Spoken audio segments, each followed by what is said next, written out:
তুমি যাকে রোজ ক্যাম্পাসের করিডোরে ফকির এতিম বলে হাসাহাসি করো, ইনায়া, তুমি জানো না তোমার বাবার জীবন বাঁচানো সে অচেনা দাতা, আর আমি একই মানুষ। তুমি বড্ড বোকামে রাজপ্রাসাদ খুঁজছ, অথচ রাজাকে চিনতে পারলে না ধুলোমাখা শার্টের আড়ালে। আজ তুমি আমাকে ফেরাতে পারো, আমার দারিদ্র্য দেখে নাক ছিটকাতে পারো, কিন্তু কাল কাল যখন বিয়ের আসরে জানবে যাকে তুমি ঘৃণা করতে আর যার গলায় মালা দিচ্ছ তারা দুজন আলাদা কেউ নয়, তখন তখন কি ঘৃণায় মুখ ফিরিয়ে নেবে নাকি অভিমানে জড়িয়ে ধরবে? তৈরি থেকো ইনেয়া, কারণ তোমার গল্পের শুরুটা আমার ছদ্মবেশ দিয়ে হলেও শেষটা আমি ভালোবাসা দিয়ে সাজাবো। রাত 10টা 15 মিনিট। ঢাকা কুলির ফ্লাইওভারের নিচের নির্জন রাস্তা। আকাশ ভেঙে বৃষ্টি নামছে। ঢাকার রাস্তাঘাট ফাঁকা, পিচ ঝাড়া কালো রাস্তায় ল্যাম্পপোস্টের আলো পড়ে অদ্ভুত এক ভুতুড়ে পরিবেশ তৈরি হয়েছে। কুড়িল ফ্লাইওভার থেকে নামার মুখে রাস্তার একপাশে কাত হয়ে পড়ে আছে একটি চকচকে লাল রঙের ওডি গাড়ি। মুষলধারে বৃষ্টির শব্দের সাথে পাল্লা দিয়ে গাড়ির ভেতর থেকে ভেসে আসছে এক তরুণীর বিরক্তিকর চিৎকার। গাড়ির ভেতর বসে আছে ইনায়া, পরনে দামি পার্টি ড্রেস, কিন্তু চোখে মুখে রাজ্যের বিরক্তি আর ভয়। সেই স্টিয়ারিংয়ে বারবার হাত চাপড়াচ্ছে আর ফোনে কথা বলছে। What you mean by you can't come? Rifat, তুমি না বলেছিলে তুমি গুলশানেই আছো? আমার গাড়িটা জাস্ট ফ্লাইওভারের নিচে বসে গেছে, আর এখন তুমি বলছো বৃষ্টির অজুহাত? সিরিয়াসলি? এই মাঝরাতে আমি একা একটা মেয়ে এখানে আটকা পড়ে আছি, আর তোমার মনে হচ্ছে বৃষ্টিতে তোমার হেয়ার স্টাইল নষ্ট হয়ে যাবে? হ্যালো হ্যালো, উফ, ইডিয়েট একটা। ফোনটা সিটের উপর ছুঁড়ে ফেলে দেয় ইনায়া। সে জানালার কাছে কপাল ঠেকিয়ে বাইরের দিকে তাকায়। বৃষ্টির দৌড়ে কিছুই দেখা যাচ্ছে না। হঠাৎ গাড়ির বনেটের সামনে একটা ছায়া নড়ে চড়ে ওঠে। ইনায়া চমকে ওঠে। কে কে ওখানে? দেখুন, আমার কাছে কিন্তু পেপার স্প্রে আছে, একদম কাছে আসবেন না বলে দিচ্ছি। এই এরিয়াটা সেফ না, তার উপর এই বৃষ্টি। আল্লাহ, আজকে কেন ড্রাইভারকে ছুটি দিতে গেলাম আমি? এসব ওই রিফাতের পাল্লায় পড়ে হয়েছে। পার্টি পার্টি আর পার্টি, এখন তো ফোনও ধরছে না। ওই ছেলেটা কি চলে গেল, নাকি গাড়ির চাকা খুলছে? ইনায়া ভয়ে ভয়ে জানালাটা সামান্য একটু নামায়। বৃষ্টির ঝাপটা এসে তার মুখে লাগে। সে দেখে একটা হুডি পরা ছেলে গাড়ির বনেটের সামনে দাঁড়িয়ে আছে। ছেলেটির মুখ দেখে যাচ্ছে না, মাথায় হুডি টানা, এক হাতে একটা ভাঙাচোরা কালো ছাতা, অন্য হাতে গাড়ির বনেটটা খোলার চেষ্টা করছে। এই যে, হ্যালো মিস্টার, আপনি কি করছেন ওখানে? আমার গাড়িতে হাত দিবেন না প্লিজ। আমি পুলিশকে কল করেছি, কিন্তু এক্ষুনি পুলিশ চলে আসবে। আপনি কি শুনতে পাচ্ছেন? আরে হ্যাঁ, জব তো, কানে কালা নাকি আপনি? এই যে ভাই। ছেলেটি কোনো উত্তর দেয় না। সে খুব ধীরস্থির ভাবে নিজের হাতের ছাতাটা ভাঁজ করে তার জ্যাকেটের পকেটে ঢোকানোর চেষ্টা করে, কিন্তু ছাতাটা বড় হয় সেটা সম্ভব হয় না। সে ছাতাটা রাস্তার পাশে রেখে দেয়, তারপর দূর হাত দিয়ে গাড়ির বনেটটা উঁচু করে ধরে। ইনায়া ভেতর থেকে সব দেখছে। তার হার্টবিট বেড়ে গেছে। ও মাই গড, এই তো ডাকাত মনে হচ্ছে না? ডাকাত হলে তো এতক্ষণে কাঁচ ভেঙে আমার গলা টিপে ধরতো, কিন্তু ও ইঞ্জিন দেখছে কেন? মেকানিক নাকি? এই বৃষ্টির মধ্যে মেকানিক কোথা থেকে আসবে? নাকি আমার গাড়ি নষ্ট হয়েছে দেখে সাহায্য করতে এসেছে? কিন্তু চেহারা কেমন চোরের মতো ঢেকে রেখেছে কেন? আই ছেলে, শুনছেন? আমি কিন্তু চিৎকার করব। বাইরে ছেলেটি অর্থাৎ তাহসিন ইনায়ার চিৎকারে কান দিচ্ছে না। সে পকেট থেকে মোবাইলটা বের করে ফ্ল্যাশ লাইটটা জ্বালায়। ইঞ্জিনের দিকে তাকিয়ে সে বিড়বিড় করে কিছু একটা বলে। তারপর ইঞ্জিনের একটা তার ধরে টান দেয় এবং আরেকটা প্লাগ টাইট করে দেয়। সব কাজটা করতে তার সময় লাগে ঘড়ি ধরে 2 মিনিট। সে বনেটটা ধপাস করে নামিয়ে দেয়। তারপর ইনায়ার ড্রাইভিং সিটের জানালার কাছে এসে কাচের ওপর টোকা দেয়। কি চান? টাকা? টাকা লাগলে ওয়ালেটটা নিয়ে যান। আমাকে কিচ্ছু করবেন না প্লিজ। আমার বাবা অনেক বড় বিজনেস ম্যাগনেট। আমাকে কিডন্যাপ করলে আপনি ফেঁসে যাবেন। প্লিজ আমাকে যেতে দিন। তাহসিন কোনো কথা বলে না। সে ইশারায় ইনায়াকে গাড়ি স্টার্ট দিতে বলে। ইনায়া কাঁপা কাঁপা হাতে চাবি ঘোরায়। এক চান্সেই ইঞ্জিনের গর্জন শোনা যায়। ইনায়া অবাক হয়ে যায়। স্টার্ট নিয়েছে মানে ঠিক হয়ে গেছে? সিরিয়াসলি? আপনি মেকানিক?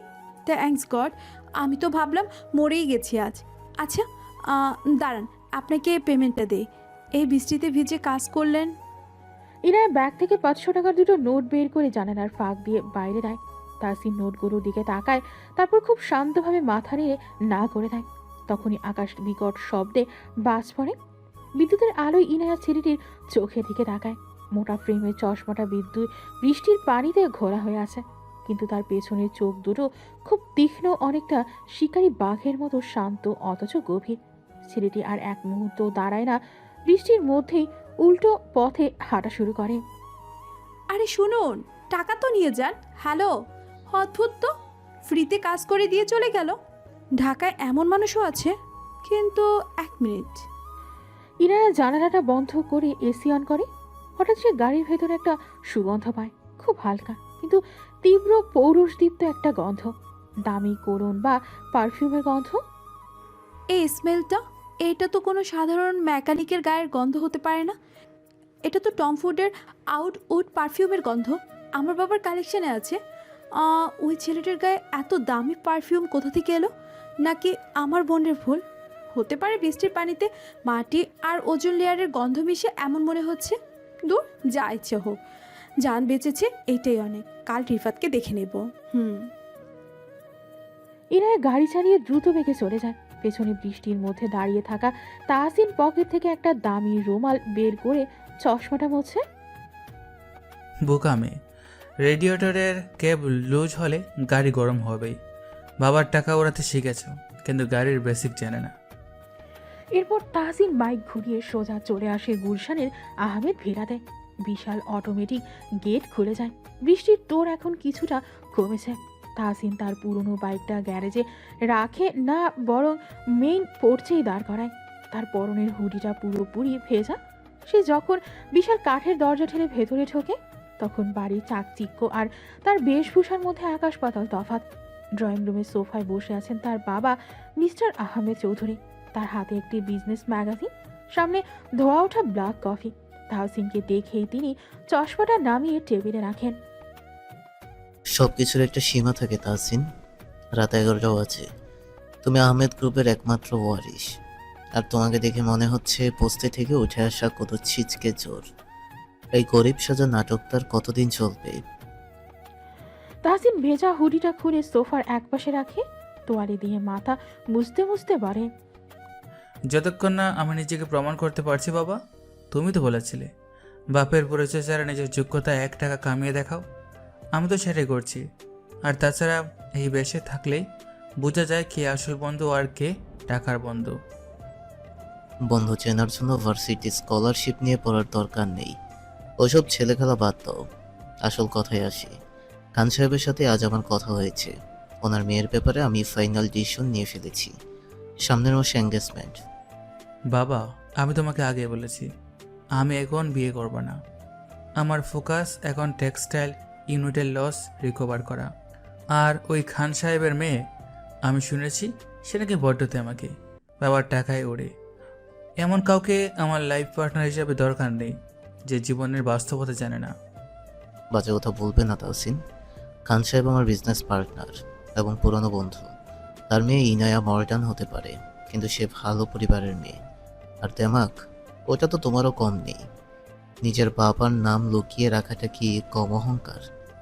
শোনো, বিজনেস এক্সপেনশনের জন্য এই মার্জারটা জরুরি।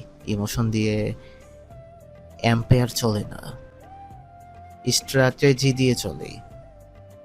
স্ট্র্যাটেজি? তুমি আমার বিয়েটাকে বিজনেস ডিল বানাচ্ছ? আমি এমন কাউকে চাই যে আমাকে বুঝবে, আহমেদ গ্রুপকে নয়। আজ রাস্তায় দেখলাম এক বড়লোক বাবার মেয়েকে, সামান্য গাড়ি নষ্ট হয়েছে বলে ড্রাইভার আর বয়ফ্রেন্ডের গোষ্ঠী উদ্ধার করছিল। নিজের হাত দিয়ে বনেটটা খোলার ক্ষমতাও নেই। গিয়ে নিশ্চয়ই ওরকমই কেউ হবে। সরি বাবা, আমি কোনো পুতুল বিয়ে করতে পারবো না। এটা আমার আদেশ তাহসিন, আমি তোমাকে অপশন দিচ্ছি না। তুমি যদি এই বিয়েতে রাজি না হও, তাহলে কাল থেকে তোমার ওই ভার্সিটির নাটক আমি বন্ধ করে দেব। তোমার পরিচয় সবার সামনে রিভিউ করে দেব।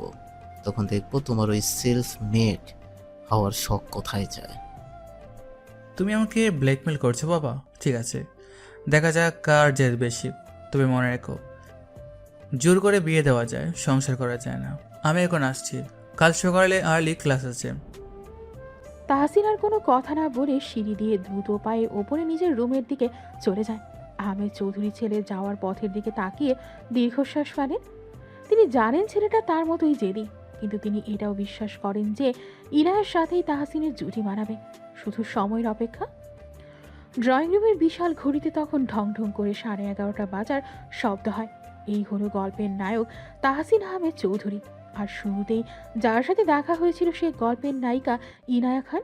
বাকি পরিচয় গল্পে জুড়ে থাকলে বুঝতে পারবেন। রাতের অন্ধকার কেটে গিয়ে ঢাকার আকাশে ঝলমলে রোদ। পরের দিন সকাল 11টা বাজে। বসুন্ধরা আবাসিক এলাকার নর্থ সাউথ রোডের ব্যস্ত ট্রাফিক পেরিয়ে ভার্সিটির বিশাল ক্যাম্পাসে শিক্ষার্থীদের আনাগোনা। দামি দামি প্রাইভেট কার আর বাইকের ভিড়ে একটা জংধরা পুরনো সাইকেল চালিয়ে গেট দিয়ে ঢুকছে তাহসিন। পরনে একটা হালকা নীল রঙের চেক শার্ট, যেটা ইস্ত্রি করা হলেও বহুবার ধোয়ার পরে রং চটে গেছে। প্যান্টটা লুজ ফিটিং, পায়ে বা সাধারণ স্যান্ডেল। সিকিউরিটি গার্ড মজিদ মামা বলেন, আসসালামু আলাইকুম স্যার। আজকেও সাইকেলে? আপনার তো এসি গাড়ি আছে, তাও এই রোদের মধ্যে কষ্ট করেন কেন? ওয়ালাইকুম আসসালাম মামা। শরীরটা ভালো থাকে সাইকেল চালালে।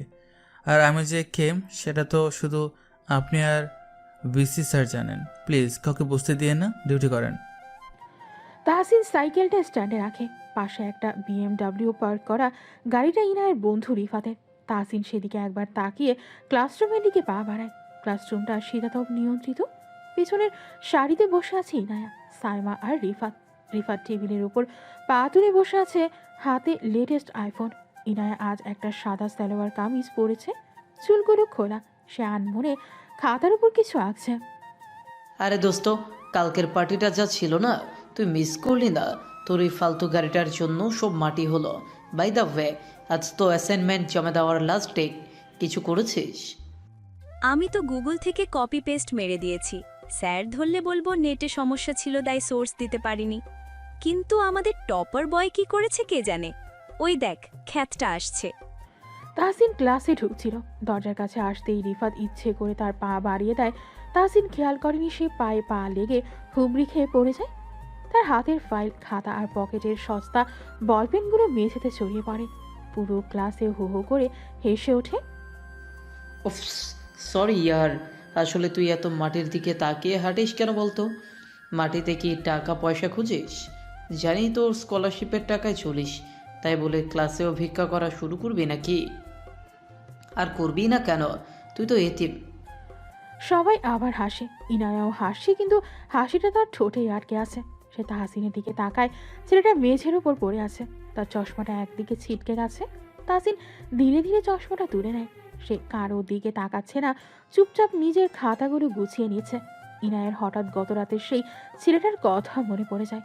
চোখ, হ্যাঁ, এই ছেলেটার চোখ আর কাল রাতের সেই ছেলেটার চোখের দৃষ্টি একদম এক। আই রিফাত, বাদ দে তো, ও তো এমনিতেই পড়ে গেছে। কিন্তু এই ছেলে, তোমার নাম যেন কি? তাহসিন না? তুমি ক্লাসে ঢোকার আগে পারমিশন নাওনি কেন? আর শোনো, তোমার গা থেকে না কেমন একটা ভ্যাবসা গন্ধ আসছে। জামা কাপড় কি সাবান দিয়ে ধোয়ার টাকাও নেই? ডিটারজেন্ট না কিনতে পারলে তো বলো, আমি ডোনেট করে দেব। ইনায়ার কথায় সাইমা আর পেছনের বেঞ্চের মেয়েরা খিকখিক করে হাসতে থাকে। তাহসিন উঠে দাঁড়ায়। সে তার শার্টের ধুলো ছাড়ে, তারপর খুব ধীর পায়ে ইনায়ার ডেস্কের সামনে এসে দাঁড়ায়। ক্লাসের হাসাহাসি একটু কমে যায়। থ্যাংক ইউ মিস ইনায়া, আপনার জেনারাস অফারের জন্য। তবে আমার সাবান কেনার সামর্থ্য আছে। আর গন্ধটা আসলে আমার শরীরের নয়, গন্ধটা আপনাদের চিন্তাধারার। আপনার মানুষকে তার পকেটের ওজন দিয়ে মাপেন, আর আমি মাপি তার ব্যবহার দিয়ে। পোশাক ময়লা হলে ধোয়া যায়, কিন্তু মানসিকতা নোংরা হলে সেটা কোনো ডিটারজেন্ট দিয়ে পরিষ্কার করা সম্ভব না। Excuse me. তাহসিন সোজা গিয়ে পেছনের একটা খালি সিটে বসে পড়ে। পুরো ক্লাস পিনপতন নীরব। ইনায়া হা হয়ে তাকিয়ে আছে। তার অপমান করার কথা ছিল, কিন্তু উল্টো সে নিজেই অপমানিত বোধ করছে। রিফাত রেগে গিয়ে উঠে দাঁড়াতে চায়। ওই ছেলের এত বড় সাহস, এনায়ার সাথে মুখে মুখে তর্ক করে? দাঁড়াও, আমি ওকে। বসো রিফাত, সিন ক্রিয়েট করো না। টিচার চলে আসবে। ওর সাথে কথা বলে নিজের স্ট্যান্ডার্ড নামাতে চাই না আমি, কিন্তু ছেলেটার কথার মধ্যে কেমন যেন একটা ওয়েট ছিল, তাই না সাইমা? ধুর, সব গরিবদের ফিলসফি। বাদ দে, চল ক্যান্টিনে যাই ক্লাসের পর। ইনায়া বইয়ের পাতায় চোখ রাখে ঠিকই, কিন্তু তার মনের মধ্যে তাহসিনের বলা কথাগুলো বারবার বাজতে থাকে। সে আর চোখে একবার পেছনে তাকায়। তাহসিন কানে ইয়ারফোন গুঁজে জানালার বাইরের আকাশের দিকে তাকিয়ে আছে, যেন এই ক্লাসের কোনো কিছুই তাকে স্পর্শ করতে পারেনি। ক্লাস শেষ হওয়ার পর সবাই করিডোর দিয়ে বের হচ্ছে। করিডোরের একপাশে হিউম্যানিটি ক্লাবের পক্ষ থেকে একটা কাচের দান বাক্স রাখা হয়েছে। বন্যার্থদের সাহায্যের জন্য চাঁদা তোলা হচ্ছে। রিফাত, সাইমা তাদের গ্রুপ সেখানে দাঁড়িয়ে চড়া গলায় হাসাহাসি করছে আর বড় বড় নোটের টাকা দান বাক্সে রাখছে, যেন দান করাটা একটা শো অফ। ইনায়াও পাশে দাঁড়িয়ে আছে, সে ওয়ালেট থাকা টাকা বের করছে। ভিড় টেলে তাহসিন সেখানে আসে। সে পকেট থেকে খুব সাবধানে ভাঁজ করা একটা 100 টাকার নোট বের করে বক্সে ফেলার জন্য হাত বাড়ায়। ওই ওই থাম, তোর সাহস তো কম না রে। নোংরা হাত দিয়ে বাক্সটা ছোঁয়ার চেষ্টা করবে না, এটা আমাদের মতো স্ট্যাটাসওয়ালাদের জায়গা। তুই এখানে কি করছিস? বন্যার্থদের জন্য সবাই এগিয়ে আসছে, আমি আমার সাধ্যমতো। সাধ্যমতো? আরে শোন সবাই, এই ছেলের নাকি সাধ্য আছে। যে ছেলে ভার্সিটির স্কলারশিপের দয়ায় আর ক্যান্টিনে বেঁচে যাওয়া খাবার খেয়ে বাঁচে, সে এসেছে দান করতে। তোর এই 100 টাকা দিয়ে তো এক প্যাকেট বিস্কুটও হবে না। এটা নিজের কাছে রাখ, রাত্রে তো না খেয়ে থাকতে হবে। তুই তো আবার এতিম, তোর তো আর বাবা মা নেই যে ফোন করে টাকা চাইবি। দানের পরিমাণ দিয়ে মহত্ব বিচার করা যায় না রিফাত, আর আমার বাবা মা নেই সেটা আমার দুর্বলতা নয়। চুপ থাকবি আদব। দুর্বলতা না তো কি? যার বাপের ঠিক নেই, যে জানে না সে কোন নর্দমা থেকে উঠে এসেছে, সে আমাদের সাথে দাঁড়িয়ে লেকচার দেয়। আরে তোর তো নাম পরিচয় ভুয়া, এতিমখানার দয়ায় বড় হয়েছিস, এখন বড় লোকদের সাথে পাল্লা দিতে আসিস। যা ভাগ এখান থেকে, তোর ছোঁয়া লাগলে এই ডোনেশনের টাকাগুলো নাপাক হয়ে যাবে। রিফাত ধাক্কা দিয়ে তাহসিনের হাত থেকে 100 টাকার নোটটা ফেলে দেয়। নোটটা উড়ে গিয়ে ইনায়ার পায়ের কাছে পড়ে।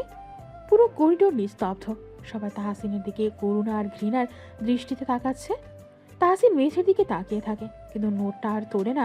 তার মুষ্টিবদ্ধ হাতটা কাঁপছে, কিন্তু সে নিজেকে সংযত রাখে। রিফাতের চোখের দিকে তাকিয়ে পড়ে। আল্লাহ যাকে দেন তার বংশ পরিচয় দেখে দেন না, তার নিয়ত দেখে দেন। আজ তুমি আমার বাবার পরিচয় নিয়ে কথা বললে, মনে রেখো সময় বদলাতে সময় লাগে না। হয়তো একদিন দেখবে এই এতিম ছেলেটাই এমন কিছু করছে যা তোমার সাত পুরুষের সাধ্যের বাইরে। তাহসিন আর দাঁড়ায় না, সে দ্রুত পায়ে করিডোর দিয়ে বেরিয়ে যায়। ইনায়া নিচু হয়ে সেই 100 টাকার নোটটা তোলে। নোটটা খুব পুরনো, হয়তো অনেকদিন ধরে জমানো ছিল। ইনায়ের বুকের ভেতরটা মোচড় দিয়ে ওঠে। সে রিফাতের দিকে তাকায়, কিন্তু কিছু বলতে পারে না। শুধু মনে হয় রিফাতের দামি পারফিউমের চেয়ে তাহসিনের এই অপমানিত হওয়ার গন্ধটা অনেক বেশি ভারী। তাহসিন চলে যাওয়ার পরেও বাতাসে তার বলা কথাগুলোর রেশ থেকে যায়। ইনায়া হাতের মুঠোয় নোটটা শক্ত করে ধরে রাখে। সে জানে না কেন, কিন্তু রিফাতের এই বাড়াবাড়িটা আজ তার নিজের কাছে খুব ছোট মনে হচ্ছে। সন্ধ্যা গড়িয়ে রাত 8টা। গুলশানের তাহসিনের বিলাসবহুল ডুপ্লেক্স বাড়ির ডাইনিং রুম। ঝাড়বাতির আলোয় ঘরটা রাজপ্রাসাদের মতো লাগছে। বিশাল ডাইনিং টেবিলে হরেক রকমের খাবার সাজানো। টেবিলে এক মাথায় বসে আছেন তাহসিনের বাবা, জনাব আহমেদ চৌধুরী, দেশের অন্যতম শীর্ষ শিল্পপতি। তার পরনে দামি সিল্কের পাঞ্জাবি। তাসিন, খাওয়াটা শেষ করো, আর আমার কথাটা মন দিয়ে শোনো। আমি আর কতদিন এই কোম্পানি একা টানবো? আমার বয়স হচ্ছে। খান গ্রুপের সাথে আমাদের মার্জারটা খুব জরুরি, আর আসলাম সাহেবের একটাই শর্ত, পারিবারিক সম্পর্ক। তোমাকে ওনার মেয়েকে বিয়ে করতে হবে। বাবা, তোমাকে আমি আগেও বলেছি আমি এই অ্যারেঞ্জ ম্যারেজ কালচারে বিশ্বাস করি না।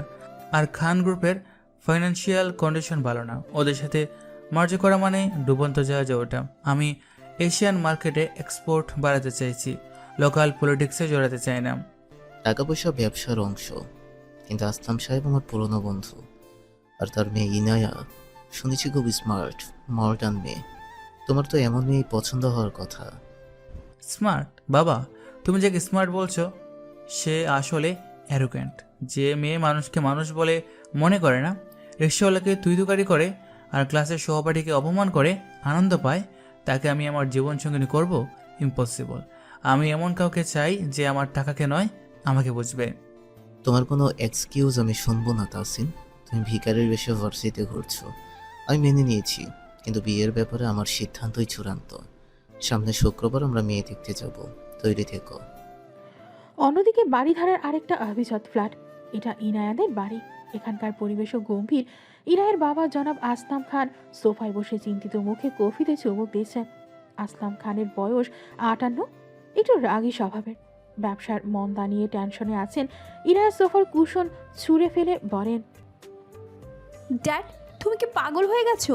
আমি এখনো মাস্টার্স কমপ্লিট করিনি। আমার নিজের একটা ফ্যাশন ব্র্যান্ড দাঁড় করানোর স্বপ্ন আছে, আর তুমি বলছো আমাকে এখন বিয়ে করতে হবে?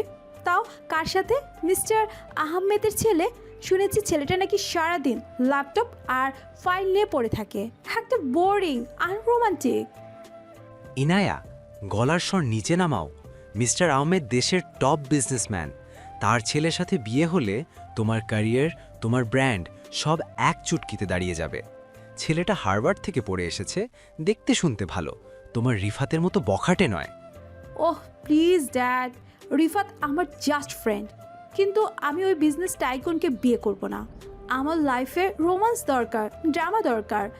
আমি এমন কাউকে চাই যে আমার চোখের দিকে তাকিয়ে আমার মনের কথা বুঝবে। ফাইলের দিকে তাকিয়ে থাকা কাউকে আমার সহ্য হবে না। আমার বিজনেসের অবস্থা ভালো না মা। এই ডিলটা না হলে আমরা রাস্তায় বসে যাব। প্লিজ অন্তত একবার ছেলেটাকে দেখ। বাবার জন্য এটুকু করতে পারবি না? দুই বাড়িতেই ঝগড়া তুঙ্গে ওঠে। অন্যদিকে তাহসিন রাগে ডিনার টেবিল ছেড়ে উঠে যায়, আর ইনায়া নিজের ঘরে গিয়ে দরজা বন্ধ করে দেয়। দুই বাবাই দীর্ঘশ্বাস ফেলেন এবং ফোনে একে অপরের সাথে কথা বলেন। তারা সিদ্ধান্ত নেন ছেলে মেয়েকে না জানিয়ে এঙ্গেজমেন্টের তারিখ পাকা করবেন। তারা ভাবছেন একবার দেখা হলেই সব ঠিক হয়ে যাবে, কিন্তু তারা জানেন না তাহসিন আর ইনায়া একে অপরকে চেনে এবং ঘৃণা করে। আর তাহসিন জানে যে সেই ইনায়ার সাথেই বিয়ের কথা চলছে, তাকে সে চেনে। বাট ইনায়া জানে না যে ভার্সিটির সেই তাহসিনের সাথেই তার বিয়ের কথা চলছে, আর তাহসিনকে সে কোনোদিন এভাবে দেখেনি। এখন আমরা দর্শকদের প্রশ্ন হলো, যখন তারা আমনে সামনে হবে তখন কি হবে? এটাই দেখার জন্য ভিডিওতে একটি লাইক করে চ্যানেলটি সাবস্ক্রাইব করে দিন। পরদিন দুপুর 2টা, ভার্সিটির সেন্ট্রাল লাইব্রেরি। বিশাল হলরুমে পিনপতন নীরবতা, শুধু এসি চলার মৃদু শব্দ আর পাতার খসখস আওয়াজ। লাইব্রেরির এক কোনায় বসে আছে ইনায়া। তার সামনে এক গাদা বই ছড়ানো, তার চুলগুলো উস্কো খুস্কো, চোখে মুখে চরম হতাশা। আগামীকাল তার ইন্টারন্যাশনাল ট্রেড লয়ের ওপর একটা বড় অ্যাসাইনমেন্ট জমা দিতে হবে, কিন্তু মূল রেফারেন্স বইটা সে কোথাও পাচ্ছে না। সে ফিস করে সাইমাকে ফোনে বলছে, সাইমা, আমি শেষ। The economics of global markets by Philip Kotler, ওই বইটা লাইব্রেরিতে একটা কপিই ছিল, সেটাও নাকি কে ইস্যু করে নিয়ে গেছে। নীলক্ষেত আমাজন কোথাও স্টক নেই। ওই অ্যাসাইনমেন্ট ফেল করলে আমার জিপিএ ড্রপ করবে, আর তখন ড্যাড আমাকে জোর করে বিয়ে দিয়ে দিবে। কি করব এখন? সাইমা ওপাশ থেকে কিছু একটা বলে লাইন কেটে দেয়। ইনায়া হতাশ হয়ে টেবিলে মাথা নিচু করে বসে থাকে, কান্না পাচ্ছে তার। লাইব্রেরির ঠিক উল্টো দিকের সারিতে বেশ কয়েকটা সেলফের আড়ালে বসে আছে তাহসিন। তার সামনে ল্যাপটপ খোলা, সে কানে হেডফোন লাগিয়ে গান শোনার ভান করছে, কিন্তু আসলে সে জুম মিটিংয়ে আছে তার বিয়ে আদনানের সাথে। আদনান, জাপানিজ ইনভেস্টরদের বলো আমাদের টেক্সটাইল ইউনিটের শেয়ার প্রাইস 10% বাড়বে। ওরা যদি রাজি না হয় ডিল ক্যান্সেল করো। আমি লস প্রজেক্টে সাইন করবো না। আর হ্যাঁ, আমার ডেস্কে একটা বই ছিল, the economics of global markets. ওটা কি তুমি বেরকে বয়ে দিয়েছিলে আজ? জি স্যার, আপনি তো বলেছিলেন ভার্সিটিতে ডোনেট করবেন, বইটা তো আপনার সাথে আছে। রাখলাম। তাহসিনের আর চোখে ইনায়ার দিকে তাকায়। মেয়েটাকে আজ খুব অসহায় লাগছে। কালকে সেই তেজ আজ নেই। তাহসিন ল্যাপটপটা বন্ধ করে সে নিজের ব্যাগ থেকে মোটা একটা হার্ড কভারের বই বের করে। বইটা সে লন্ডন থেকে আনিয়েছিল নিজের পড়ার জন্য। সে পকেট থেকে একটা স্টিকি নোট প্যাড বের করে এবং তাতে কিছু একটা প্রিন্ট করা লেখা স্টিকারে লাগিয়ে দেয়। ইনায়া হঠাৎ ওয়াশরুমে যাওয়ার জন্য ওঠে। সে চলে যেতেই তাহসিন দ্রুত পায়ে ইনায়ার টেবিলের কাছে আসে। আশেপাশে কেউ নেই। সে বইটা ইনায়ার ছড়ানো খাতাগুলোর ঠিক মাঝখানে রেখে দেয়। তারপর বিদ্যুৎ গতিতে আবার নিজের জায়গায় ফিরে গিয়ে ল্যাপটপে মন দেয়। উফ, এখন আর কেঁদে লাভ নেই, যা আছে তা নিয়ে। 1 মিনিট, এটা কি? ইনায়া টেবিলের উপর রাখা নীল মলাটের বইটার দিকে তাকায়। তার চোখ বড় বড় হয়ে যায়। এটা তো সেই বইটা। সে বইটা হাতে নেয়, একদম নতুন চকচকে। বইয়ের মলাটের উপর একটা হলুদি স্টিকি নোট লাগানো, তাতে টাইপ করা অক্ষরে লেখা, focus on your dream, not on the problem, solutions are closer than you think. এটা এটা কোথা থেকে এলো? আমি তো যাওয়ার সময় এটা এখানে ছিল না। কে রাখলো? সাইমা? না, ও তো চলে গেছে। রিফাত? ও তো লাইব্রেরির ধারে কাছেও আসে না। ইনায় এদিক ওদিক তাকায়। লাইব্রেরিতে তেমন কেউ নেই, শুধু কয়েক সারি দূরে সেই খ্যাত ছেলেটা তাহসিন বসে আছে। সে কানে হেডফোন লাগিয়ে মাথা দোলাচ্ছে আর ল্যাপটপে টাইপ করছে। ইনায়ের মনে একটা খটকা লাগে। ওই ছেলেটা কি রেখেছে? কিন্তু ওর কাছে এই বই থাকবে কি করে? এই বইয়ের দাম তো 10,000 টাকার উপরে। আর ও তো স্কলারশিপে পড়ে। এতিম, নিশ্চয়ই অন্য কেউ রেখে গেছে, হয়তো কোনো সিনিয়র। সে যাই হোক, আল্লাহ তাকে ভালো রাখুক। ইনা বইটা বুকে জড়িয়ে ধরে তার মনের অজান্তেই ঠোঁটের কোণে হাসি ফুটে ওঠে। সে একবার তাহসিনের দিকে তাকায়। তাহসিন তখনও নির্বিকার। ইনায়া জানে না বইয়ের ভেতরে তাহসিনের একটা ভিজিটিং কার্ড ভুল করে থেকে গেছে, যেটা পেছনের কভারে লোকানো। ইনায়া বইটা ব্যাগে ঢুকিয়ে নেয়। Thank you mister invisible helper, কালকের অ্যাসাইনমেন্ট তো বাঁচিয়ে দিলে। তাহসিন ল্যাপটপের স্ক্রিনের দিকে তাকিয়ে মুচকি হাসে। তার স্ক্রিনে সিসিটিভি ফুটেজ চলছে না, চলছে ইনায়ার হাসি মুখের রিফ্লেকশন। পরের দিন দুপুর 1:15। দুপুরের কড়া রোদ জানালা দিয়ে ক্যান্টিনের মেঝেতে এসে পড়েছে। লাঞ্চ আওয়ার হওয়ায় ক্যান্টিনে তিল ধারণের জায়গা নেই। শত শত শিক্ষার্থীর কলরব, ফ্যানের একটানা শব্দ আর খাবারের ঘ্রাণ মিলে এক জাঁকজমকপূর্ণ পরিবেশ। কাউন্টারের সামনে লম্বা লাইন। ইরা এক হাতে ভারী লেদারের ব্যাগ আর অন্য হাতে খাবারের ট্রে নিয়ে ভিড় ঠেলে এগোচ্ছে। তার কপালে বিন্দু বিন্দু ঘাম, চোখে মুখে বিরক্তি। সে বারবার তার হাতের ঘড়ি দেখছে। উল্টো দিক থেকে ভিড় কাটিয়ে আসছিল তাহসিন, তার এক হাতে একটা বার্গার আর অন্য হাতে কোক। সে মাটির দিকে তাকিয়ে খুব সাবধানে পা ফেলছিল। হঠাৎ ইনায়া দ্রুত ঘুরতে গিয়ে সোজা ধাক্কা খায় তাহসিনের সাথে। আউচ! কি হচ্ছে এসব? ধাক্কার জোরে ইনায়ের হাতের ধপাস করে পড়ে যায় আর গরম কফি ছলকে গিয়ে পড়ে তাহসিনের বুকের ওপর। তাহসিনের সাদা শার্টের পুরো এক মুহূর্তে বাদামি হয়ে যায়। অন্ধ নাকি তুমি? চোখের মাথার খেয়েছো? এত বড় একটা মানুষ সামনে দিয়ে আসতেছে, দেখতে পাও না? নাকি রাস্তাঘাটে সস্তায় নেশা করে হাঁটো? আমার ড্রেসটা জাস্ট দেখো, জঘন্য। আই এম সরি, আসলে ভিড়ের কারণে খেয়াল করিনি। আপনি ঠিক আছেন তো? হাতে গরম লাগেনি তো? সরি? তোমার সরি দিয়ে আমি কি করব? ওই কফির দাগ এখন যাবে। আর গরম তো লাগবেই। ওটা আইসক্রিম ছিল না, ওটা হট কফি ছিল। উফ, অসহ্য যত সব। ভার্সিটিতে কোথা থেকে এসব গাধা হাঙ্গারামগুলো চলে আসে? মিস ইনায়া, চেঁচামেচি করলে দেখা করবে না, শান্ত হন বলে আমার ছিল। আমি নিচের দিকে তাকিয়েছিলাম। আপনার হাতে টিস্যু নেই? এটা নিন। তাহসিন তার পকেট থেকে খুব শান্ত ভঙ্গিতে একটা ভাঁজ করা রুমাল বের করে ইনায়ের দিকে বাড়িয়ে দেয়। ইনায়ের আগে ফুঁসছে, কিন্তু তার হাত ভিজে ছটছটে হয়ে আছে। সে রুমালটা ছো মেরে নেয়। তোমার ওই নোংরা রুমাল দিয়ে মুছলে আমার হাত আরও জীবাণু ভর্তি হবে। ধুয়েও তো পড়ো না মনে হয়। রুমালটা আজ সকালে দেওয়া হয়েছে, আর এটা সাধারণ কাপড় না, ইজিপশিয়ান কটন। স্কিন র্যাশ হবে না, ব্যবহার করতে পারেন। হো, রিয়েলি? Egyptian cotton? ফুটপাত থেকে 20 টাকায় কিনে এখন আমাকে ব্র্যান্ড শেখাচ্ছ? চুপ থাকো তুমি। ইনায়ের রুমাল নিয়ে হাত মুছতে গিয়ে হঠাৎ থমকে যায়। রুমালটা সত্যিই খুব নরম আর এক কোনায় সোনালি সুতো দিয়ে পেঁচিয়ে লেখা TA। ইনায়া ভ্রু কুচকে তাকায়। সাধারণ দর্জিরা এভাবে এমব্রয়ডারি করতে পারে না। সে তাহসিনের দিকে তাকায়। তাহসিন তখন তার নিজের শার্টের কফি মুছছে। ওয়েট, তুমি বা হাত দিয়ে মুছছো কেন? কেন? বা হাতে মুছলে কি দাগ ওঠে না? না মানে, তুমি লেফটে। সেই দিন ক্লাসে তো ডান হাতে লিখলে দেখলাম। আমি দুই হাতেও লিখতে পারি, তবে জন্মগতভাবে আমি বাঁহাতি। ছোটবেলায় মা জোর করে ডান হাতে লেখা শিখেছিলেন, কিন্তু বাকি সব কাজই বাঁহাতি করি। কেন, কোনো সমস্যা? না, সমস্যা হবে কেন? আমিও মানে বাদ দাও। তোমার ওই রুমাল আমি পরে ফেরত দিয়ে দেব।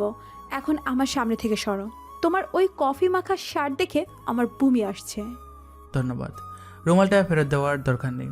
ওরা আপনি রাখুন, হয়তো কখনো কান্না মুছতে কাজে লাগবে। হোয়াট? কান্না মুছতে? তুমি কি আমাকে অভিশাপ দিচ্ছ? না, বাস্তবতা মনে করিয়ে দিচ্ছি, জীবনটা সবসময় এই এসি ক্যান্টিনের মতো আরামদায়ক হয় না মিস ইনায়া। তাহসিন আর কোনো কথা না বাড়িয়ে তার বার্গারটা নিয়ে পেছনের একটা খালি টেবিলের দিকে চলে যায়। ইনায়া অবাক হয়ে দাঁড়িয়ে থাকে। ছেলেটার কথার মধ্যে এমন একটা ধার আছে যা ইনায়াকে প্রতিবার চুপ করিয়ে দেয়। সাইমা দূর থেকে হাত নেড়ে বলে, ইনায়া, এই এনায়া, আরে তুই ওখানে মূর্তির মতো দাঁড়িয়ে আছিস কেন? আয়, আমাদের সিট রাখা আছে। ইনায়া তার বন্ধুদের টেবিলে গিয়ে বসে, কিন্তু তার মন পড়ে থাকে 2 টেবিল পেছনে, যেখানে তাহসিন একা বসে আছে। ইনায়া অন্যমনস্কভাবে নিজের বার্গারটা খোলে। তোর কি হয়েছে বলতো? ওই ফকিরনির বাচ্চার সাথে কি কথা বলছিলি? ও তোকে কিছু বলেছে? বললে বল, রিফাতকে দিয়ে পিটিয়ে লাল করে দেব। আস্তে কথা বল সাইমা, ও কিচ্ছু বলেনি, ধাক্কা লেগেছিল তাই। আচ্ছা শোন, তুই কি খেয়াল করেছিস ও যে লেফটি? কে? ওই তেহসিন? লেফটি হলে আমাদের কি? তুই বার্গার খাতো, ঠান্ডা হয়ে যাচ্ছে। খাচ্ছি তো। উফ, এরা বার্গারে আবার শশা দিয়েছে। কতবার বললাম শশা ছাড়া দিতে, গরম শশা মুখে পড়লে আমার গা গুলায়। ইনায়া খুব বিরক্তির সাথে বার্গারের ওপরের রুটিটা সরায়, তারপর বাঁ হাতের আঙ্গুল দিয়ে খুব নিপুণভাবে শশার স্লাইসগুলো একটা একটা করে তুলে টিস্যুর উপর রাখতে থাকে। সেই শশাগুলো তোলার পর একটু ঝাড়া দিয়ে তাতে মেয়োনিজ না লেগে থাকে। তুই আর তোর এই শশা বাছাবাছি 2 মিনিট তো ওখানেই নষ্ট করিস। গিলতে পারিস না? না, পারি না, শশার গন্ধটা জাস্ট বিচ্ছিরি। ইনায়া হঠাৎ ঘাড় ঘুরিয়ে পেছনের টেবিলের দিকে তাকায়, তার চোখ কপালে ওঠার জোগাড় হয়। তাহসিনও ঠিক এই মুহূর্তে তার বার্গারটা করেছে, এবং সেও বা হাত বরাবর বারবার করে বার্গারের ভেতর থেকে শশার টুকরোগুলো খুঁটে খুঁটে বের করছে। তাহসিনের ভঙ্গিটা হুবহু ইনায়ার মতো, বিরক্তি নিয়ে শশাটা ধরা, একটু ঝাড়া দেওয়া, তারপর টিস্যুর এক কোণায় সাজিয়ে রাখা। Saima, just look at him, don't shout, just look. কি দেখব? ওমা, ওই খ্যাতটাও শশা বেছে ফেলছে। ইনায়া, ও তো তোকে কপি করছে রে, শিওর তোকে ইমপ্রেস করার জন্য। কিভাবে কপি করবে? ও তো আমাকে দেখছেই না, ও উল্টো দিকে ফিরে বসে আছে। সাইমা, এটা কাকতালীয় হতে পারে না। ও লেফটে, ও শশা খায় না। ওর খাওয়ার স্টাইল দেখ, কেমন যেন পরিচিত লাগছে। তুই বেশি ভাবছিস, গরিব মানুষ, হয়তো শশা পচা ছিল তাই ফেলছে। তুই খা তো। ইনায়া বার্গারে কামড় দেয়, কিন্তু তার চোখ বারবার তাহসিনের দিকে যায়। ছেলেটা খুব ভদ্রভাবে খাচ্ছে, তার বসার ভঙ্গি, টিস্যু ব্যবহারের কায়দা, সবকিছুতে একটা আভিজাত্য আছে যা তার সস্তা পোশাকের সাথে মানায় না। ইনায়ের মনে হচ্ছে সে কোনো একটা ধাঁধার সামনে দাঁড়িয়ে আছে। হঠাৎ ক্যান্টিনের দরজায় হট্টগোল শোনা যায়। রিফাত তার দলবল নিয়ে ঢুকছে, তার চোখে মুখে শয়তানি হাসি। সে এদিক ওদিক তাকিয়ে সোজা তাহসিনের টেবিলের দিকে যায়। আরে বাহ, টপার সাহেব দেখি আজ রাজভোজ খাচ্ছে। 150 টাকার বার্গার। বাপের হোটেলে তো মনে হয় পান্তা ভাত জুটতো না, আজ স্কলারশিপের টাকা মেরে ফুর্তি হচ্ছে। তাহসিন খাওয়া থামিয়ে দেয়। সে খুব ধীর স্থিরভাবে টিস্যু দিয়ে মুখ মুছে। সে রিফাতের দিকে তাকায় না, নিজের পানির বোতলের ছিপি খুলতে থাকে। রিফাত সাহেব, খাওয়ার সময় অন্তত মানুষকে শান্তিতে থাকতে দিন, এটা ভদ্র সমাজে বেয়াদবি হিসেবে গণ্য হয়। ভদ্র সমাজ? তুই আমাকে ভদ্রতা শেখাবি? বস্তির ছেলে, এই টেবিলটা আমাদের, ওঠ এখান থেকে। রিফাত সজোরে তাহসিনের টেবিলে লাথি মারে। তাহসিনের কোকের বোতলটা উল্টে গিয়ে তার পেটে পড়ে। ক্যান্টিনের সবাই খাওয়া বন্ধ করে তাকায়। পিনপতন নীরবতা। ইনায়া নিজের টেবিল থেকে দাঁড়িয়ে বলে, রিফাত, আর ইউ ম্যাড? কি করছিস তুই? তুই চুপ থাক বেবি, এদের ঘাড়ে ধরে না শেখালে এরা নিজেদের অকাত ভুলে যায়। তাহসিন উঠে দাঁড়ায়, তার প্যান্ট ভিজে গেছে। সে রিফাতের চোখের দিকে তাকায়, তার চশমাটা আড়ালে চোখগুলো জ্বলে ওঠে, কিন্তু সে নিজেকে সংযত রাখে। সে জানে একটা ফোন করলে এই রিফাতকে 5 মিনিটে ভার্সিটি থেকে বের করে দেওয়া সম্ভব, কিন্তু সে তা করবে না। ক্ষমতা আর টাকা মানুষকে অন্ধ করে দেয় রিফাত। আজ তুমি আমার খাবার নষ্ট করলে, হয়তো কাল আল্লাহ তোমার রিজিকে টান দেবেন, সাবধানে দেখো। কি বললি তুই? আমাকে জ্ঞান দিচ্ছিস? রিফাত তাহসিনের কলার ধরতে যাওয়ে তাহসিন খুব হালকাভাবে রিফাতের হাতটা সরিয়ে দেয়। তার হাতের চাপে রিফাত ব্যথা পেয়ে পিছিয়ে যায়। তাহসিন কারো দিকে না তাকিয়ে ক্যান্টিন থেকে বেরিয়ে যায়। যাওয়ার সময় সে একবার ইনায়ের দিকে তাকায়। সেই দৃষ্টিতে অভিযোগ নেই, আছে এক গভীর শূন্যতা। রিফাত, তুই একটা জানোয়ার। ছেলেটা তোকে কিছু করেনি, কেন সিন ক্রিয়েট করলি? তুই ওর জন্য দরদ দেখাচ্ছিস কেন? ও তো একটা এতিম ফকিন্নির পোলা, বাদ দে তো। এতিম হতে পারে, কিন্তু ওর ব্যবহার তোর চেয়ে 1000 গুণ ভালো। I hate this. ইনায়া নিজের ব্যাগ নিয়ে ক্যান্টিন থেকে বেরিয়ে যায়। তার হাতে তখনও তাহসিনের দেওয়া সেই রুমালটা ধরা। রুমালটা থেকে হালকা দামি পারফিউমের গন্ধ আসছে। ইনায়া করিডোরে এসে থামে। ইনায়া রুমালটা নাকের কাছে নিয়ে বলে, এই গন্ধটা, এটা তো কোনো সাধারণ পারফিউম না। আর ওই ছেলেটার সব কিছু আমার সাথে কেন মিলে যাচ্ছে? কে তুমি তাহসিন? ইনায়ের মনের মধ্যে এই প্রশ্নটা গেঁথে যায়। সে জানে না এই কৌতূহলী তাকে খুব শীঘ্রই তাহসিনের আসল পরিচয়ের খুব কাছাকাছি নিয়ে যাবে। বিকেল 5:15। Gabtali to Uttara route. বিকেলের কড়া রোদ পশ্চিম আকাশে হেলে পড়লেও ঢাকার বাতাসের উত্তাপ কমেনি। ফার্মগেট এলাকায় অফিস ফেরত মানুষের ঢল নেমেছে। ধুলো, হর্নের শব্দ আর ঘামে ভেজা মানুষের ভিড়ে দমবন্ধ করা পরিবেশ। ইনায়া আজ বিপদে পড়েছে।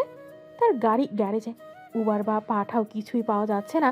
বাধ্য হয়ে সে লাইনে দাঁড়িয়ে একটা লোকাল বাসে ওঠার চেষ্টা করছে। বাসের ভেতরে তিল ধারণের জায়গা নেই। ইনায়া কোনো মতে মেয়েদের সিটের সামনের ফাঁকা জায়গাটাতে গিয়ে দাঁড়ায়। তার চারপাশে প্রচণ্ড ভিড়। উফ আল্লাহ, আমি আর জীবনও ড্রাইভারকে ছুটি দিব না। কি জঘন্য গন্ধ! আর মানুষগুলো এমনভাবে তাকাচ্ছে যেন চিড়িয়াখানার প্রাণী দেখছে। এই ভিড়ে আমি নামবো কিভাবে? ওই লোকটা কেমন করে তাকাচ্ছে, গা গুলি আসছে আমার। বাস চলতে শুরু করেছে। প্রচণ্ড ঝাঁকুনি। ইনায়ার ঠিক পেছনে দাঁড়িয়ে আছে 3জন বখাটে টাইপ ছেলে। তাদের দৃষ্টি ইনায়ার শরীরের দিকে। ভিড়ের সুযোগ নিয়ে তারা বারবার ইনায়ার দিকে ঘেঁষার চেষ্টা করছে। ইনায়া ভয়ে কুঁকড়ে যাচ্ছে। সে নিজের ব্যাগটা বুকের কাছে শক্ত করে ধরে রেখেছে। বাসটা হঠাৎ ব্রেক কষতেই পেছনের ছেলেটা ইনায়ার পিঠে হুমড়ি খেয়ে পড়ার ভান করে। এক বখাটে ছেলে বলে, আরে ম্যাডাম, একটু সরে দাঁড়ান, জায়গা তো নাই, একটু অ্যাডজাস্ট করেন। দেখুন, গায়ে হাত দিবেন না, দূরে দাঁড়ান। এত জায়গা থাকতে আমার গায়ে পড়ছেন কেন? আরে জায়গা কই, দেখছেন না ভিড়? বাসে উঠলে একটু ধাক্কা তো লাগবেই। এত সেনসিটিভ হলে প্রাইভেট কারে চড়েন না কেন? Shut up! একদম বাজে কথা বলবেন না। ইনায়ের চোখে পানি চলে আসার উপক্রম। সে বুঝতে পারছে ছেলেগুলো ইচ্ছে করে তাকে কোণঠাসা করছে। সে নামার চেষ্টা করছে, কিন্তু ভিড় তাকে আটকে রেখেছে। ঠিক তখনই ভিড় চিরে ইনায়ের পেছনে একটি শক্ত ছায়ার আবির্ভাব ঘটে। কেউ একজন খুব দৃঢ়ভাবে ইনায়ার তার ওই বখাটে ছেলেদের মাঝখানে দেয়াল হয়ে দাঁড়িয়ে যায়। ইনায়ার চমকে পেছনে তাকায় তাহসিন। তাহসিন বখাটে ছেলেগুলোর চোখের দিকে তাকিয়ে খুব নিচু কিন্তু বরফ শীতল গলায় বলে, বাসে ভিড় থাকতেই পারে, কিন্তু ভদ্রতা থাকাটা বাধ্যতামূলক। আপনারা কি পেছনের দরজায় যাবেন, নাকি আমি ঘাড় ধাক্কা দিয়ে নামিয়ে দেব? এই মিয়া, আপনি কে? বেশি হিরোগিরি দেখায়েন না, চিনেন আমারে? চেনার দরকার নেই, কিন্তু পরের স্টপেজে যদি না নামিস তাহলে এমন ব্যবস্থা করব যে নিজে বাসা চিনতে পারবি না। Trust me. তাহসিনের চোখের দৃষ্টিতে এমন এক হিংস্রতা ছিল যে ছেলেগুলো ভরতে যায়।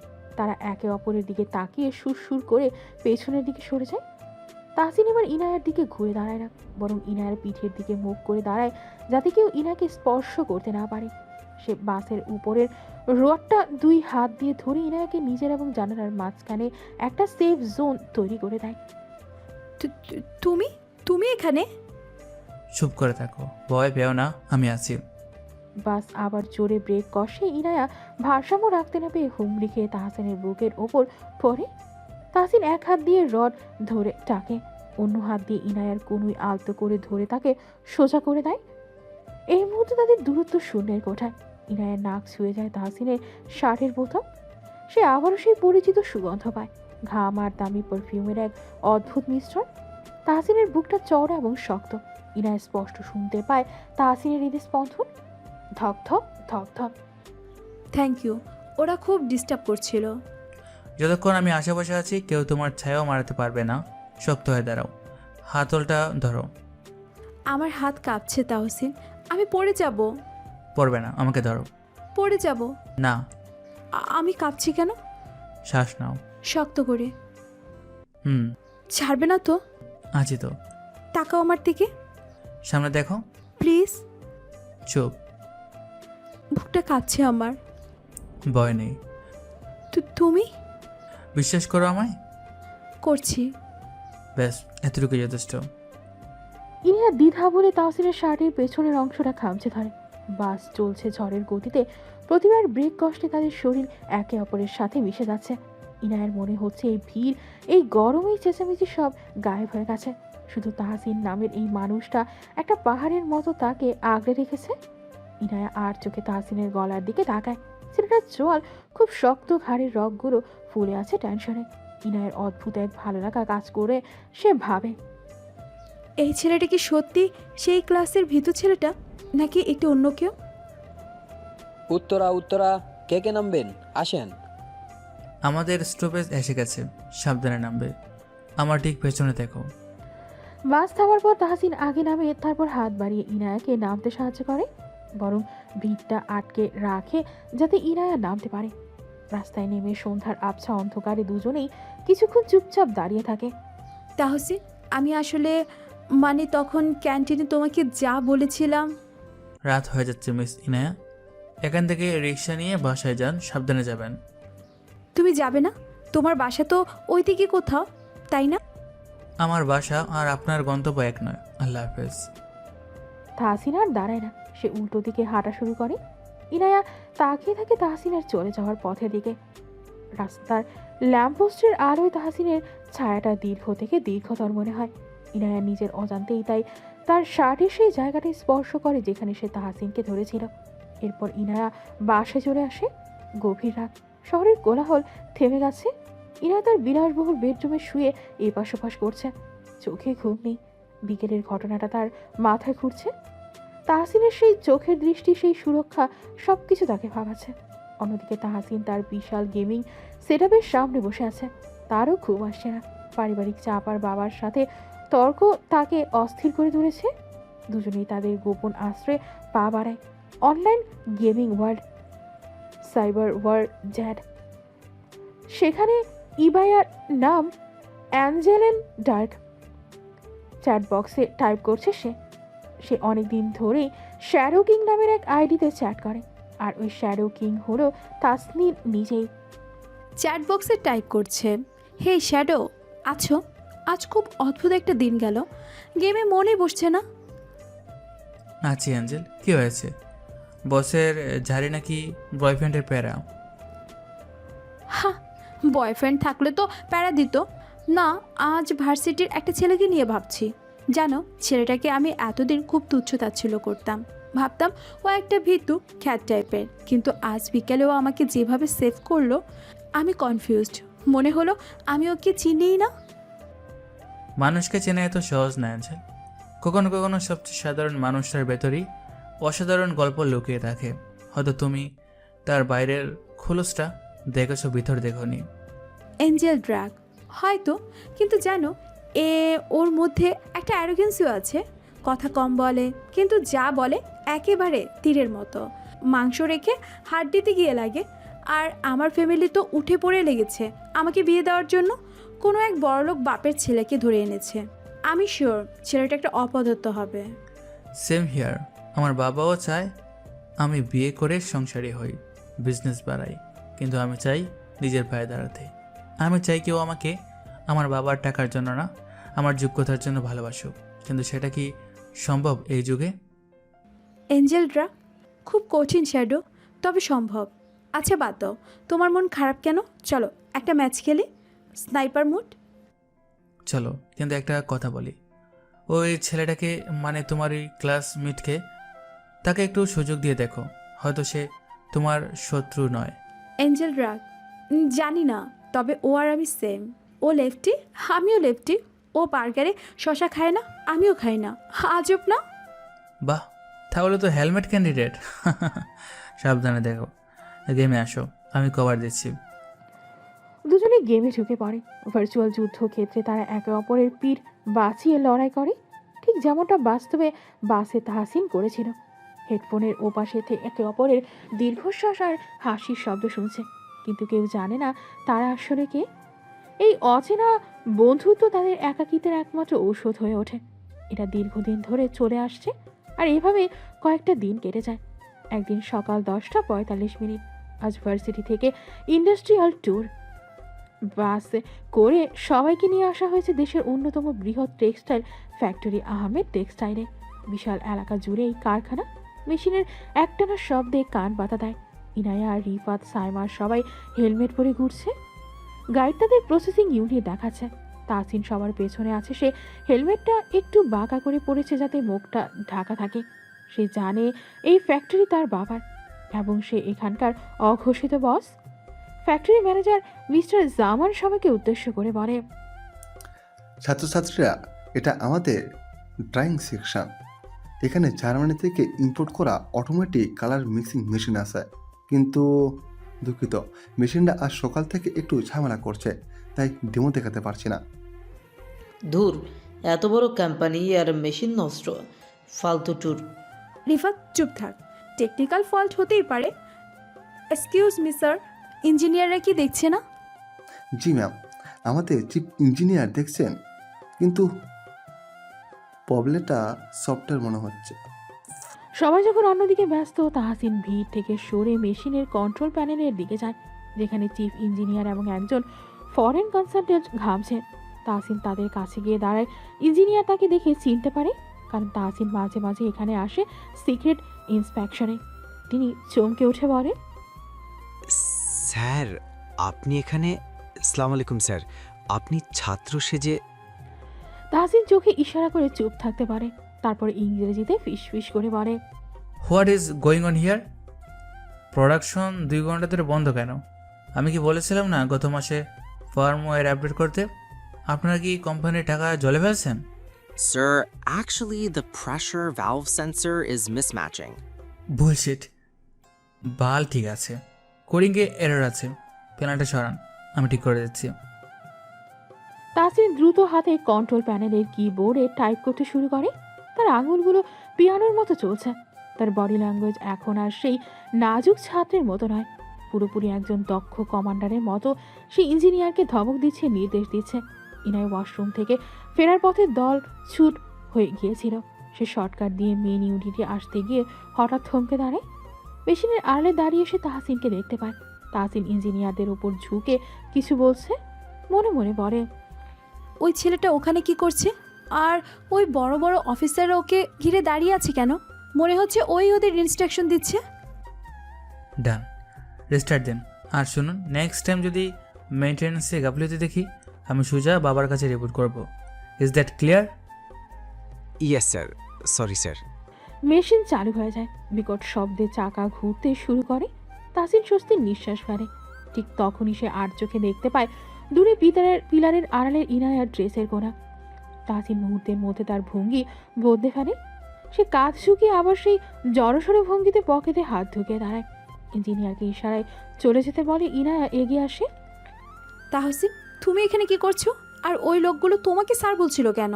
আমি স্পষ্ট শুনেছি।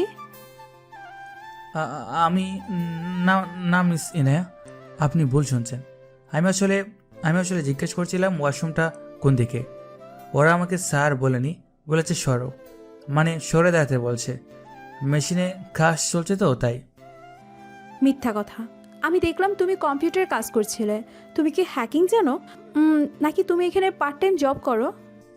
হ্যাঁ, মানে মাঝে মাঝে আমি ছোটোখাটো রিপেয়ারিং করি পকেটে টাকা বাঁচানোর জন্য। গরিব মানুষ তো, বুঝতে পারছেন। প্লিজ কাউকে বলবেন না, ভার্সিটিতে জানলে আমার স্কলারশিপ বাতিল হয়ে যেতে পারে। রিপেয়ারিং করো? কিন্তু তোমার দাঁড়ানোর ভঙ্গি, তোমার কথা বলার টোন, ওটা কোনো মেকানিকদের মতো ছিল না তাহসিন। ওটা বসের মতো ছিল।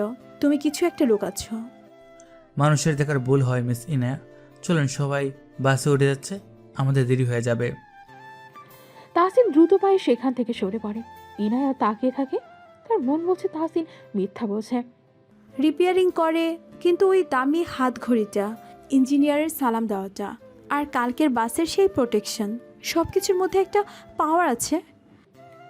ইনায়ের মনে হয় সে একটা রহস্য উপন্যাসের পাতা উল্টাছে, যার প্রতিটা পাতায় নতুন নতুন টুইস্ট।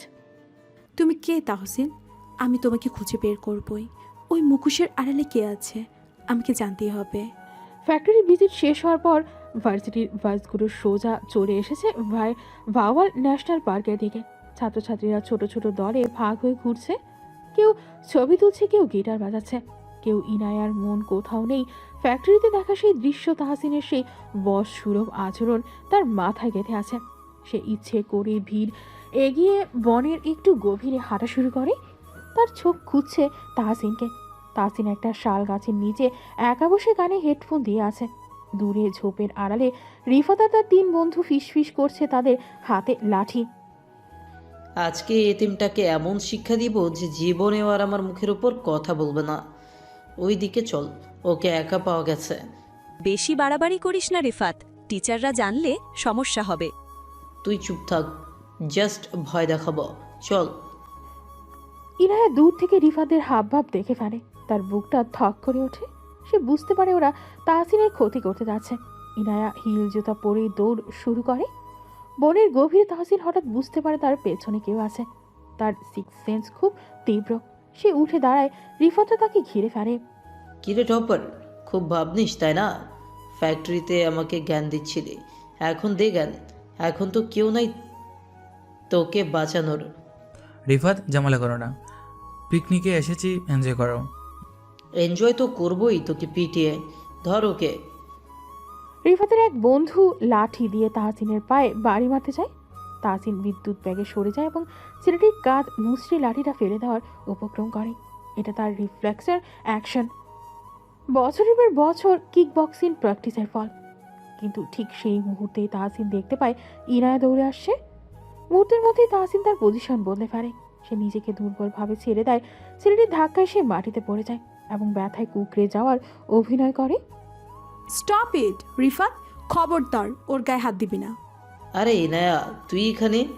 তুই কি মানুষ না নাকি জানোয়ার? একা একটা ছেলেকে 4 জন মিলে মারছিস, লজ্জা করে না? Get lost from here. তুই এই ভিকারের জন্য আমাদের সাথে ঝগড়া করছিস? হ্যাঁ করছি, কারণ ও তোর চেয়ে 1000 গুণ ভালো মানুষ। যা ভাগ এখান থেকে, নইলে আমি পুলিশে কল দেব এবং প্রিন্সিপালকে সব জানাবো। ইনায়া রুদ্রমূর্তি দেখে রিফাতটা পিছু হটে। গালে দিতে দিতে তারা চলে যায়। ইনায়া হাঁপাচ্ছে। সে দ্রুত ঘুরে তাহসিনের দিকে তাকায়। তাহসিন মাটিতে বসে ধুলো ছাড়ছে, তবে চশমাটা বাঁকা হয়ে আছে।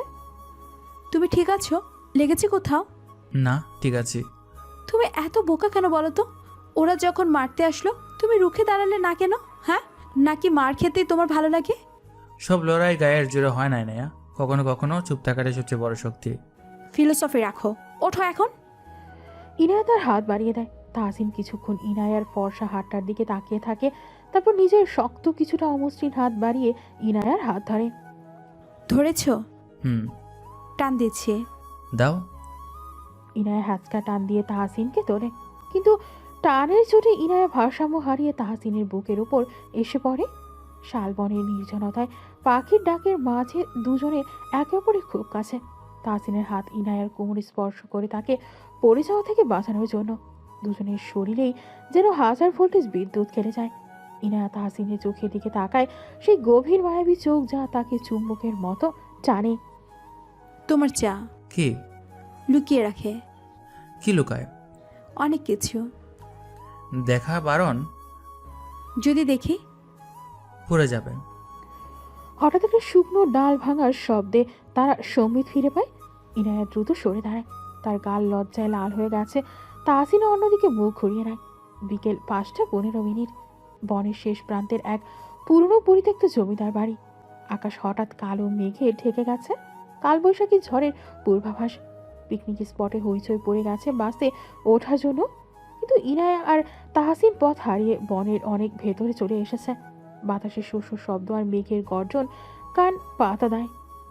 বড় বড় ফোঁটায় বৃষ্টি হতেই তারা দৌড়ের সামনে দেখতে পায় একটা ভগ্নপ্রায় ইটের দালানের নিচে আশ্রয় নেয়। এটা হয়তো কোনো এককালের জমিদার বাড়ির কাচারি ঘর ছিল। এখন ছাদ ভেঙে আগাছায় ভরে গেছে, কিন্তু একটা কোনায় ছাদ এখনো আস্ত আছে। আল্লাহ, কি বৃষ্টি! আমরা ফিরবো কিভাবে? বাস তো এতক্ষণে ছেড়ে দিয়েছে মনে হয়। আমার ফোনটাও তো গাড়িতে রেখে এসেছি। শান্ত হও, জ্বর না থামা পর্যন্ত বের হওয়া যাবে না, গাছ পড়তে পারে। ইনায়ের পাতলা সালোয়ার কামিজ বৃষ্টির পানিতে ভিজে শরীরের সাথে একেবারে লেপ্টে আছে। শীত তার ঠোঁটে নীল হয়ে যাচ্ছে।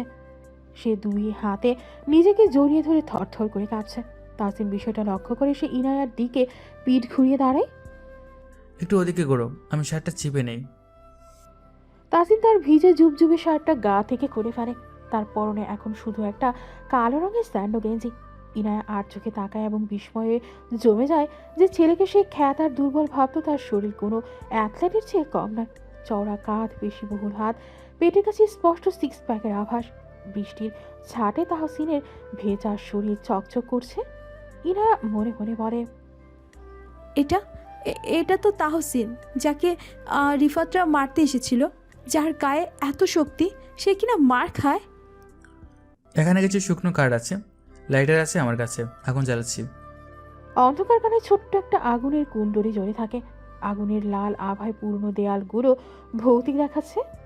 তাহসিনের আধ ভেজা শার্টটা আগুনের পাশে মেলে ধরে আর নিজের পরনের জ্যাকেটটা যেটা সে আগেই খুলে ব্যাগে রেখেছিল এবং কম ভিজেছে, ইনায়ার দিকে বাড়িয়ে দেয়। এটা গায়ে দাও, তোমার ঠান্ডা লাগছে। তুমি? আমি ঠিক আছি, পুরুষ মানুষের চামড়া মোটা হয়, নাও। ইনায়া জ্যাকেটটা গায়ে জড়ায়। জ্যাকেট থেকে তাহসিনের সেই সিগনেচার পারফিউমের পুরুষের ঘ্রাণ আসছে। ইনায়া আগুনের খুব কাছে এসে বসে। তাহসিন তার উল্টো পথে পাশে বসে আগুনের দিকে তাকিয়ে আছে। বাইরে মুষলধারে বৃষ্টি হচ্ছে। তাহসিন, বলো। তুমি আসলে কে? তোমার ক্লাসমেট, স্কলারশিপ পাওয়া এতিম ছাত্র। মিথ্যা কথা। স্কলারশিপ পাওয়া হাতের বডি ল্যাঙ্গুয়েজ এমন হয় না। তার চোখে এত তেজ থাকে না। তার গায়ের জ্যাকেটের দাম 20,000 টাকা হয় না। আমি ব্র্যান্ড চিনি তাহসিন। ব্র্যান্ড দিয়ে কি মানুষ চেনা যায় না, নাকি মন দিয়ে? ধাঁধা বোকা না। আমার খুব জানতে ইচ্ছে করে, কেন তুমি নিজেকে লুকিয়ে রাখো? কেন সবার অপমান সহ্য করো? কারণ আমি দেখতে চাই কি আমার বাইরের খোলসটা বাদ দিয়ে ভেতরটাকে ভালোবাসতে পারে। টাকার ক্ষমতা থাকলে সবাই বন্ধু হয়, কিন্তু যখন তুমি কিছুই না, তখন যে পাশে থাকে সেই আসল। তাহসিন কথাগুলো বলতে বলতে নিজের অজান্তেই ইনায়ার দিকে একটু ঝুঁকে আসে। ইনায়াও আগুনের আকর্ষণ নাকি তাহসিনের আকর্ষণ কোনোটাই বেশি বুঝতে পারে না।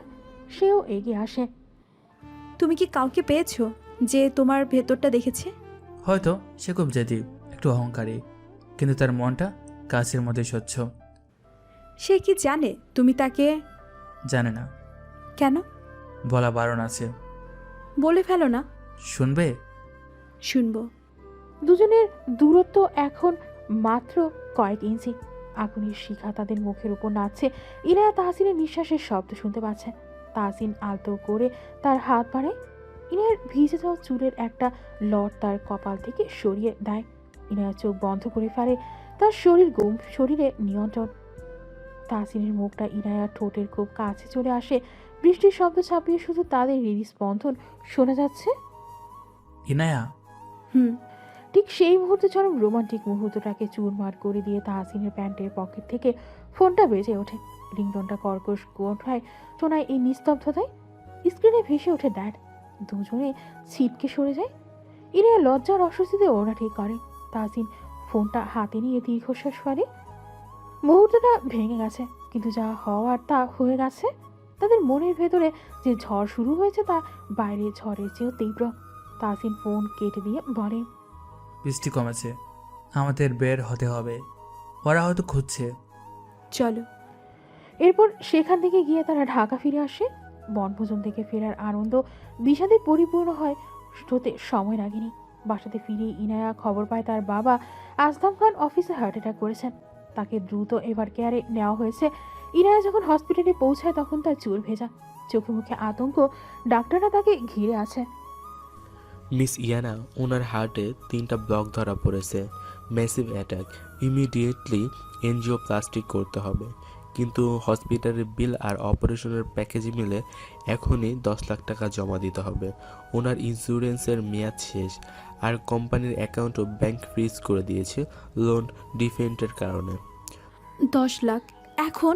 এত রাতে? রাত 11টা বাজে। ডাক্তার প্লিজ অপারেশন শুরু করুন, আমি টাকার ব্যবস্থা করছি। প্লিজ আমার বাবাকে বাঁচান। সরি ম্যাম, হসপিটালের রুলস, টাকা জমা না হওয়া পর্যন্ত আমরা ওটিতে নিতে পারবো না। ইনায়া পাগলের মতো ফোন বুক ঘাঁটতে থাকে। সে তার চাচাদের ফোন করে, কেউ ধরে না। রিফাতকে ফোন করে।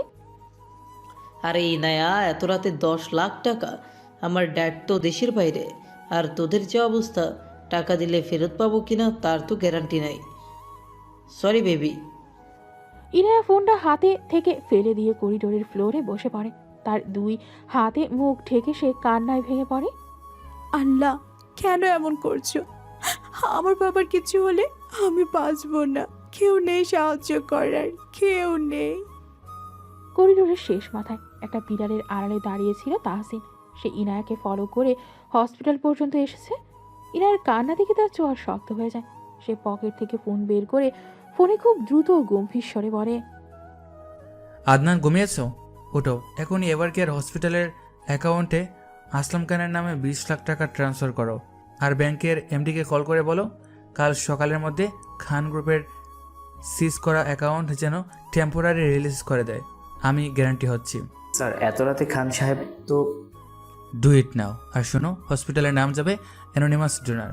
কেউ যেন না জানে টাকাটা আহমেদ গ্রুপ থেকে এসেছে। 1 সেকেন্ড দেরি করবে না। 20 মিনিটের মধ্যে রিসিপশন থেকে ডাক আসে।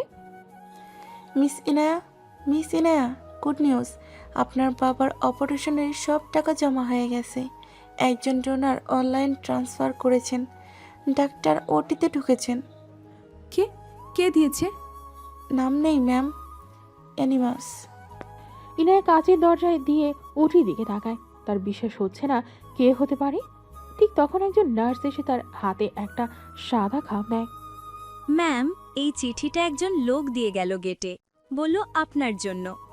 ইনায়া কাপা হাতে খামটা খুলে ভেতরে একটা সাদা কাগজে টাইপ করা লেখা।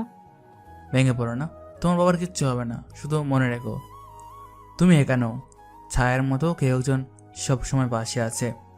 এই ভাষা, এই লেখার স্টাইল সেই লাইব্রেরির নোটটার মতো।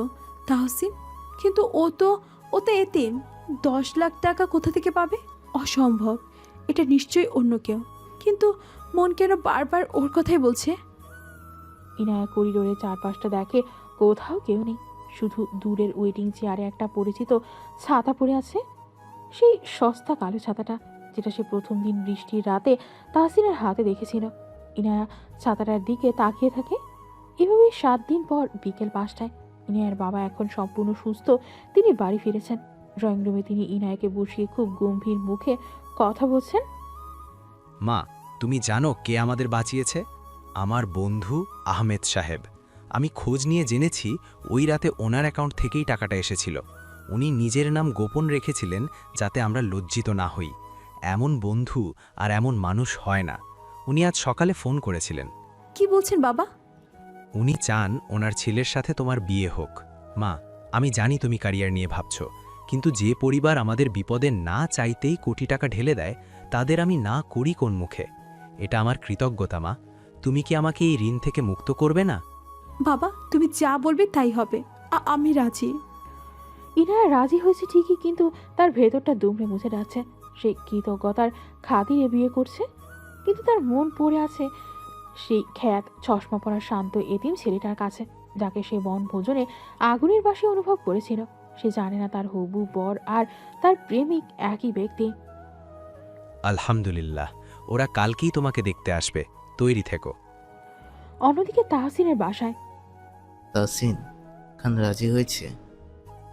কাল আমরা যাচ্ছি। আশা করি এবার আর কোনো নাটক করবে না। নাটক তো কাল শেষ হবে বাবা। ইনে আজ আমাকে নয়, আমার বাবার টাকা আর কৃতজ্ঞতাকে বিয়ে করতে রাজি হয়েছে। কিন্তু আমি ওকে কাল এমন এক সত্যের মুখোমুখি দাঁড় করাবো, ও পালানোর পথ পাবে না। সন্ধ্যা নেমেছে। এদিকে ইনায়া তার রুমের ব্যালকনিতে দাঁড়িয়ে আছে। তার চোখে জল। সে আকাশের চাঁদের দিকে তাকিয়ে বিড়বিড় করছে। আমি তোমাকে ভালোবাসি তাহসিন, খুব ভালোবাসি। কিন্তু আমার বাবার জীবন যে বাঁচিয়েছে, তার ছেলেকে ফেরানোর স্বার্থ আমার নেই। আমাকে মাফ করে দিও। আমাদের গল্পটা হয়তো ওই ভাঙা জমিদার বাড়িতে শেষ হওয়ার ছিল। ইনায়া জানে না ঠিক তার ব্যালকনির নিচে রাস্তার অন্ধকারে দাঁড়িয়ে আছে একটি বাইক। বাইকের উপর বসে আছে তাহসিন। সে হেলমেটটা হাতে নিয়ে ইনায়ার দিকে তাকিয়ে আছে। তার হাতে একটা ছোট্ট ভেলভেটের বক্স, এঙ্গেজমেন্টের রিং। গল্পে কোনো শেষ হয়নি নেয়া, গল্প তো কেবল শুরু হলো। কাল তুমি জানবে তোমার অ্যানোনিমাস ডোনার আর তোমার খ্যাত ক্লাসমেট দুজনই আসলে তোমারই গোপন সম্রাট। আকাশে মেঘের গর্জন শোনা যায়। ইনায়া ব্যালকনি থেকে সরে যায়। তাহসিন বাইক স্টার্ট দেয়। হেডলাইটের আলোয় বৃষ্টির ফোঁটাগুলো হীরের মতো জ্বলজ্বল করছে। পরদিন সকাল 10:15। নর্থ সাউথ ইউনিভার্সিটির বিবিএ ফ্যাকাল্টি করিডোর। আজ ভার্সিটির শেষ দিন, মানে ইনায়ার জন্য শেষ দিন। সে এসেছে তাহসিনের সাথে শেষবারের মতো দেখা করতে। ক্লাসরুমটা অর্ধেক ফাঁকা। পেছনের সারির একদম কোনায় জানালার পাশে চিরচেনা সিটটিতে বসে আছে তাহসিন। তার সামনে কোনো বই নেই, ল্যাপটপ নিয়ে সে জানালা দিয়ে বাইরের আকাশ দেখছে। তার পিঠটা কুঁজো হয়ে আছে, যেন পৃথিবীর সমস্ত ভার তার কাঁধে। ইনায়া ধীর পায়ে ক্লাসে ঢোকে। তার বুকের ভেতরটা হাতুড়ির মতো পিটছে। অন্য সহপাঠীরা ইনায়াকে দেখে চুপ হয়ে যায়। তারা বুঝতে পারে কোনো একটা সিরিয়াস ঘটনা ঘটতে যাচ্ছে। ইনায়া সোজা হেঁটে গিয়ে তাহসিনের ডেস্কের সামনে দাঁড়ায়। তাহসিন নড়ছে না। সে বুঝতেই পারছে ইনায়া এসেছে। তার শরীরের লোমকূপ দাঁড়িয়ে গেছে, কিন্তু সে তাকাচ্ছে না। আমার দিকে তাকাও তাহসিন। তাহসিন খুব ধীরে ধীরে জানালা থেকে মুখ ঘোরায়। তার চোখের নিচে কালশিটে দাগ, চোখ দুটো জবা ফুলের মতো লাল। চশমাটা নাকের ডগায় ঝুলে আছে। সে ইনায়ার চোখের দিকে তাকায় না, ডেস্কের দিকে তাকিয়ে বলে, বলো, ক্লাস তো শেষ, কিছু ফেলে গেছো? ফেলে তো যাচ্ছে অনেক কিছুই, কিন্তু তুমি কি সেটা কুড়িয়ে নেবে নাকি আবর্জনা ভেবে ফেলে দিবে? আমি গরিব মানুষ নেয়া, আমার নিজেরই থাকার জায়গা নেই। অন্যের ফেলে যাওয়া জিনিস যত্ন করে রাখার সাধ্য আমার কোথায়? স্বার্থ নেই নাকি ইচ্ছে নেই? আজ বিকেলে আমার এঙ্গেজমেন্ট তাহসিন। বাবা কথা দিয়ে ফেলেছে, আজ বিকেলে আমাকে আংটি পরানো হবে। তুমি কি জানো ছেলেটা কে? আমি জানি না, আমি জানতেও চাই না। আমার শুধু জানতে ইচ্ছে করছে। ওই খবরটা শোনার পর তোমার কি কিছুই মনে হচ্ছে না? অভিনন্দন মিস ইনায়া, ভালোই তো।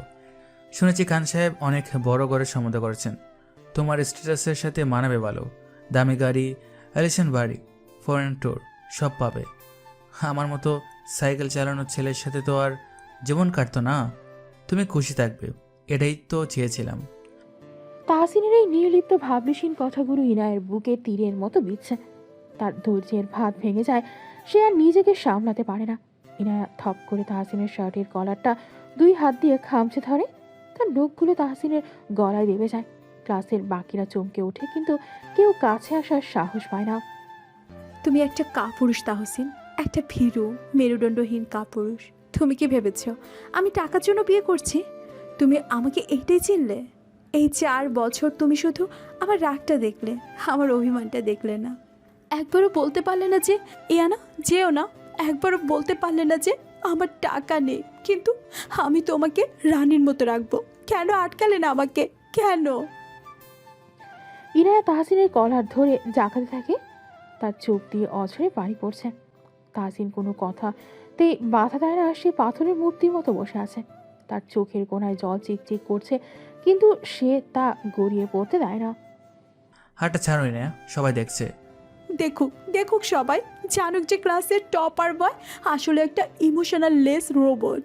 তুমি কি ভাবছো আমি খুব সুখী থাকবো? আমি মরে যাব তাহসিন। একটা অচেনা মানুষকে আমি কিভাবে ছোবো? আমার প্রতিটা নিঃশ্বাসে শুধু তোমার নাম, আর তুমি আমাকে বলছো ও অভিনন্দন। তোমার কি হৃৎপিণ্ড বলে কিচ্ছু নেই? ওটা কি পাথর দিয়ে বানানো? ইনায়া কান্নায় ভেঙে পড়ে তাহসিনের বুকের ওপর কপা ঠেকায়। তার হাতগুলো শিথিল হয়ে আসে। তাহসিন খুব কষ্টে নিজের হাতটা তোড়ে সে ইনায়ার মাথায় হাত রাখতে গিয়েও সরিয়ে নেয়। সমাজ পরিস্থিতি এবং তার নিজের তৈরি করা এই ছদ্মবেশ তাকে হাত রাখতে দিচ্ছে না। ইনায়া, জীবনটা সিনেমার স্ক্রিপ্ট নয়। এখানে চাইলে হিরো এসে হিরোইনকে নিয়ে পালাতে পারে না। তোমার বাবা অসুস্থ, তার সম্মান, তার কথা, এগুলো কি কিছুই না? আমি যদি আজ তোমাকে আটকাই তাহলে সমাজ তোমাকে কি বলবে জানো? বলবে মেয়েটা একটু ভবঘুরে ছেলের সাথে পালিয়েছে। আমি তোমার গায়ে কাদা লাগতে দিতে পারি না।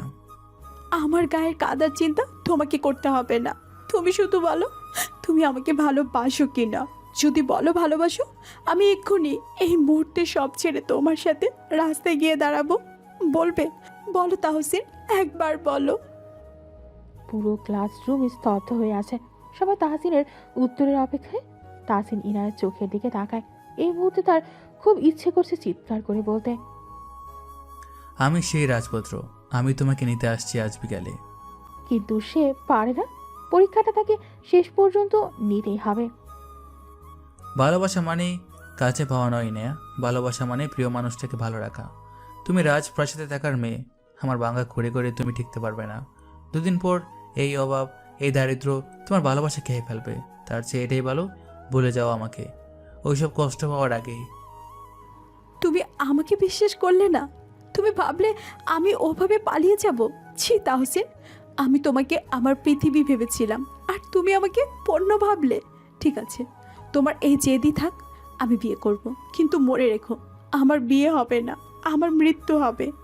আর আমার এই মরা মুখটা সারা জীবন তোমাকে তাড়া করে বেড়াবে। ইনায়া দৌড়ে নিজের ব্যাগটা নিয়ে ক্লাস থেকে বেরিয়ে যায়। দরজার কাছে গিয়ে সে একেবারে পেছনে তাকায় না। তার চলে যাওয়ার শব্দের সাথে সাথে ক্লাসের বাতাস ভারী হয়ে ওঠে।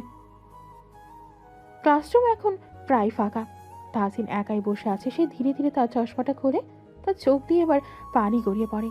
সে পকেট থেকে একটা ছোট্ট ভেলভেটের বক্স বের করে টেবিলের ওপর রাখে। বক্সের ভেতরে চকচক করছে একটা হীরের আংটি। সে আংটিটার দিকে তাকিয়ে বিড়বিড় করে, যে থাকার সে এমনিতেই থাকে নেয়া, আটকানোর প্রয়োজন নেই। তুমি আজ আমাকে কাপুরুষ ভাবছো, ভাবো, কিন্তু একটু পরেই যখন জানবে এই কাপুরুষটাই তোমার জন্য পুরো পৃথিবী উল্টে দিয়েছে, তখন তোমার এই অভিমান ভাঙানোর জন্য আমি সারা জীবন অপেক্ষা করব। আর মাত্র কয়েকটা ঘন্টাই নেয়া, তারপরে ছদ্মবেশের খেলা শেষ হবে। তোমার এই চোখের জল বিকেলে আনন্দের সাক্ষী হয়ে থাকবে। তাহসিন আংটিটা আবার পকেটে রাখে।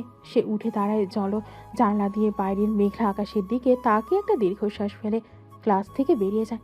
তার পেছনে পড়ে থাকে শূন্য চেয়ার আর এক অব্যক্ত প্রেমের ইতিহাস। বিকেল 4টায়।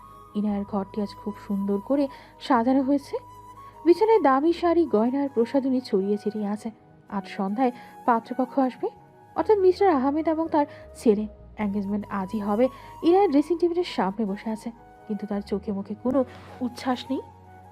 তার চোখ ফোলা, হয়তো সারা রাত কেঁদেছে। সে হাতে একটা খুব সাধারণ সস্তা 10 টাকা দামের বল পেন নিয়ে নাড়াচাড়া করছে। এই কলমটা সে একদিন ক্লাসে তাহসিনকে দিয়েছিল, যখন তাহসিন কলমের কালি শেষ হয়ে গিয়েছিল।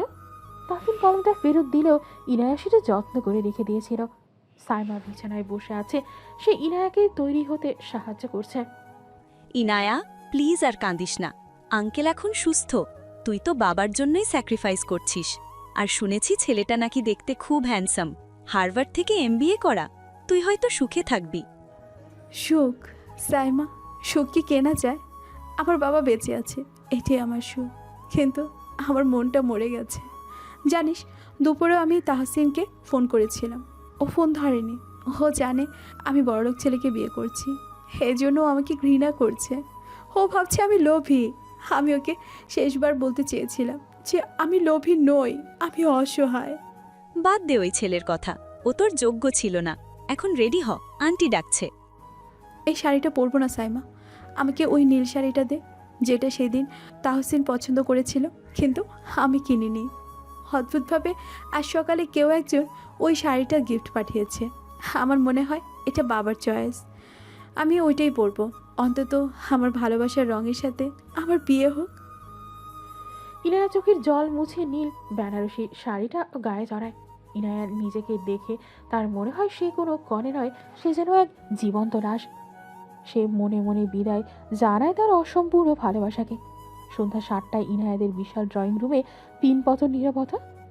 সোফায় বসে আছেন ইনায়ার বাবা আসলাম খান এবং মা। তাদের ঠিক উল্টো দিকে বসে আছেন আহমেদ চৌধুরী। আজ তিনি খুব খুশি। তার পাশে বসে আছে তার ছেলে, আজকের পাত্র। তবে পাত্রের দিকে তাকালে ইনায়ের বাবা মাও একটু অবাক হচ্ছেন। ছেলেটির পরনে দামি কালো স্যুট, পায়ে চকচকে ইতালিয়ান শু, চুলে জেল দিয়ে ব্যাক ব্রাশ করা, কিন্তু সে মাথা নিচু করে বসে আছে। তার চোখে চশমাটা নেই। সে হাতে একটা আংটির বক্স নিয়ে নাড়াচাড়া করছে। ইনায়া ধীরে ধীরে সিঁড়ি দিয়ে নেমে আসে। তার হাঁটার গতি খুব ধীর। সে কারো দিকে তাকাচ্ছে না। মাটির দিকে তাকিয়ে সে এসে বাবার পাশে বসে। মা, ইনায়া, আসো, ওনাদের সালাম করো। ইনিই আমার বন্ধু আহমেদ সাহেব, আর এই যে ওনার ছেলে। ইনায়া মাথা নিচু করেই সালাম দেয়। আসসালামু আলাইকুম আঙ্কেল। ওয়ালাইকুম আসসালাম মা। মাশাআল্লাহ, তোমাকে আজ পরীর মতো লাগছে। সেই ছোটবেলায় দেখেছিলাম, আর কত বড় হয়ে গেছো। আমার ছেলের পছন্দ আছে বলতে হবে। তাসিন, তুমি কি চুপ করে থাকবে? ইনায়ের সাথে কথা বলো।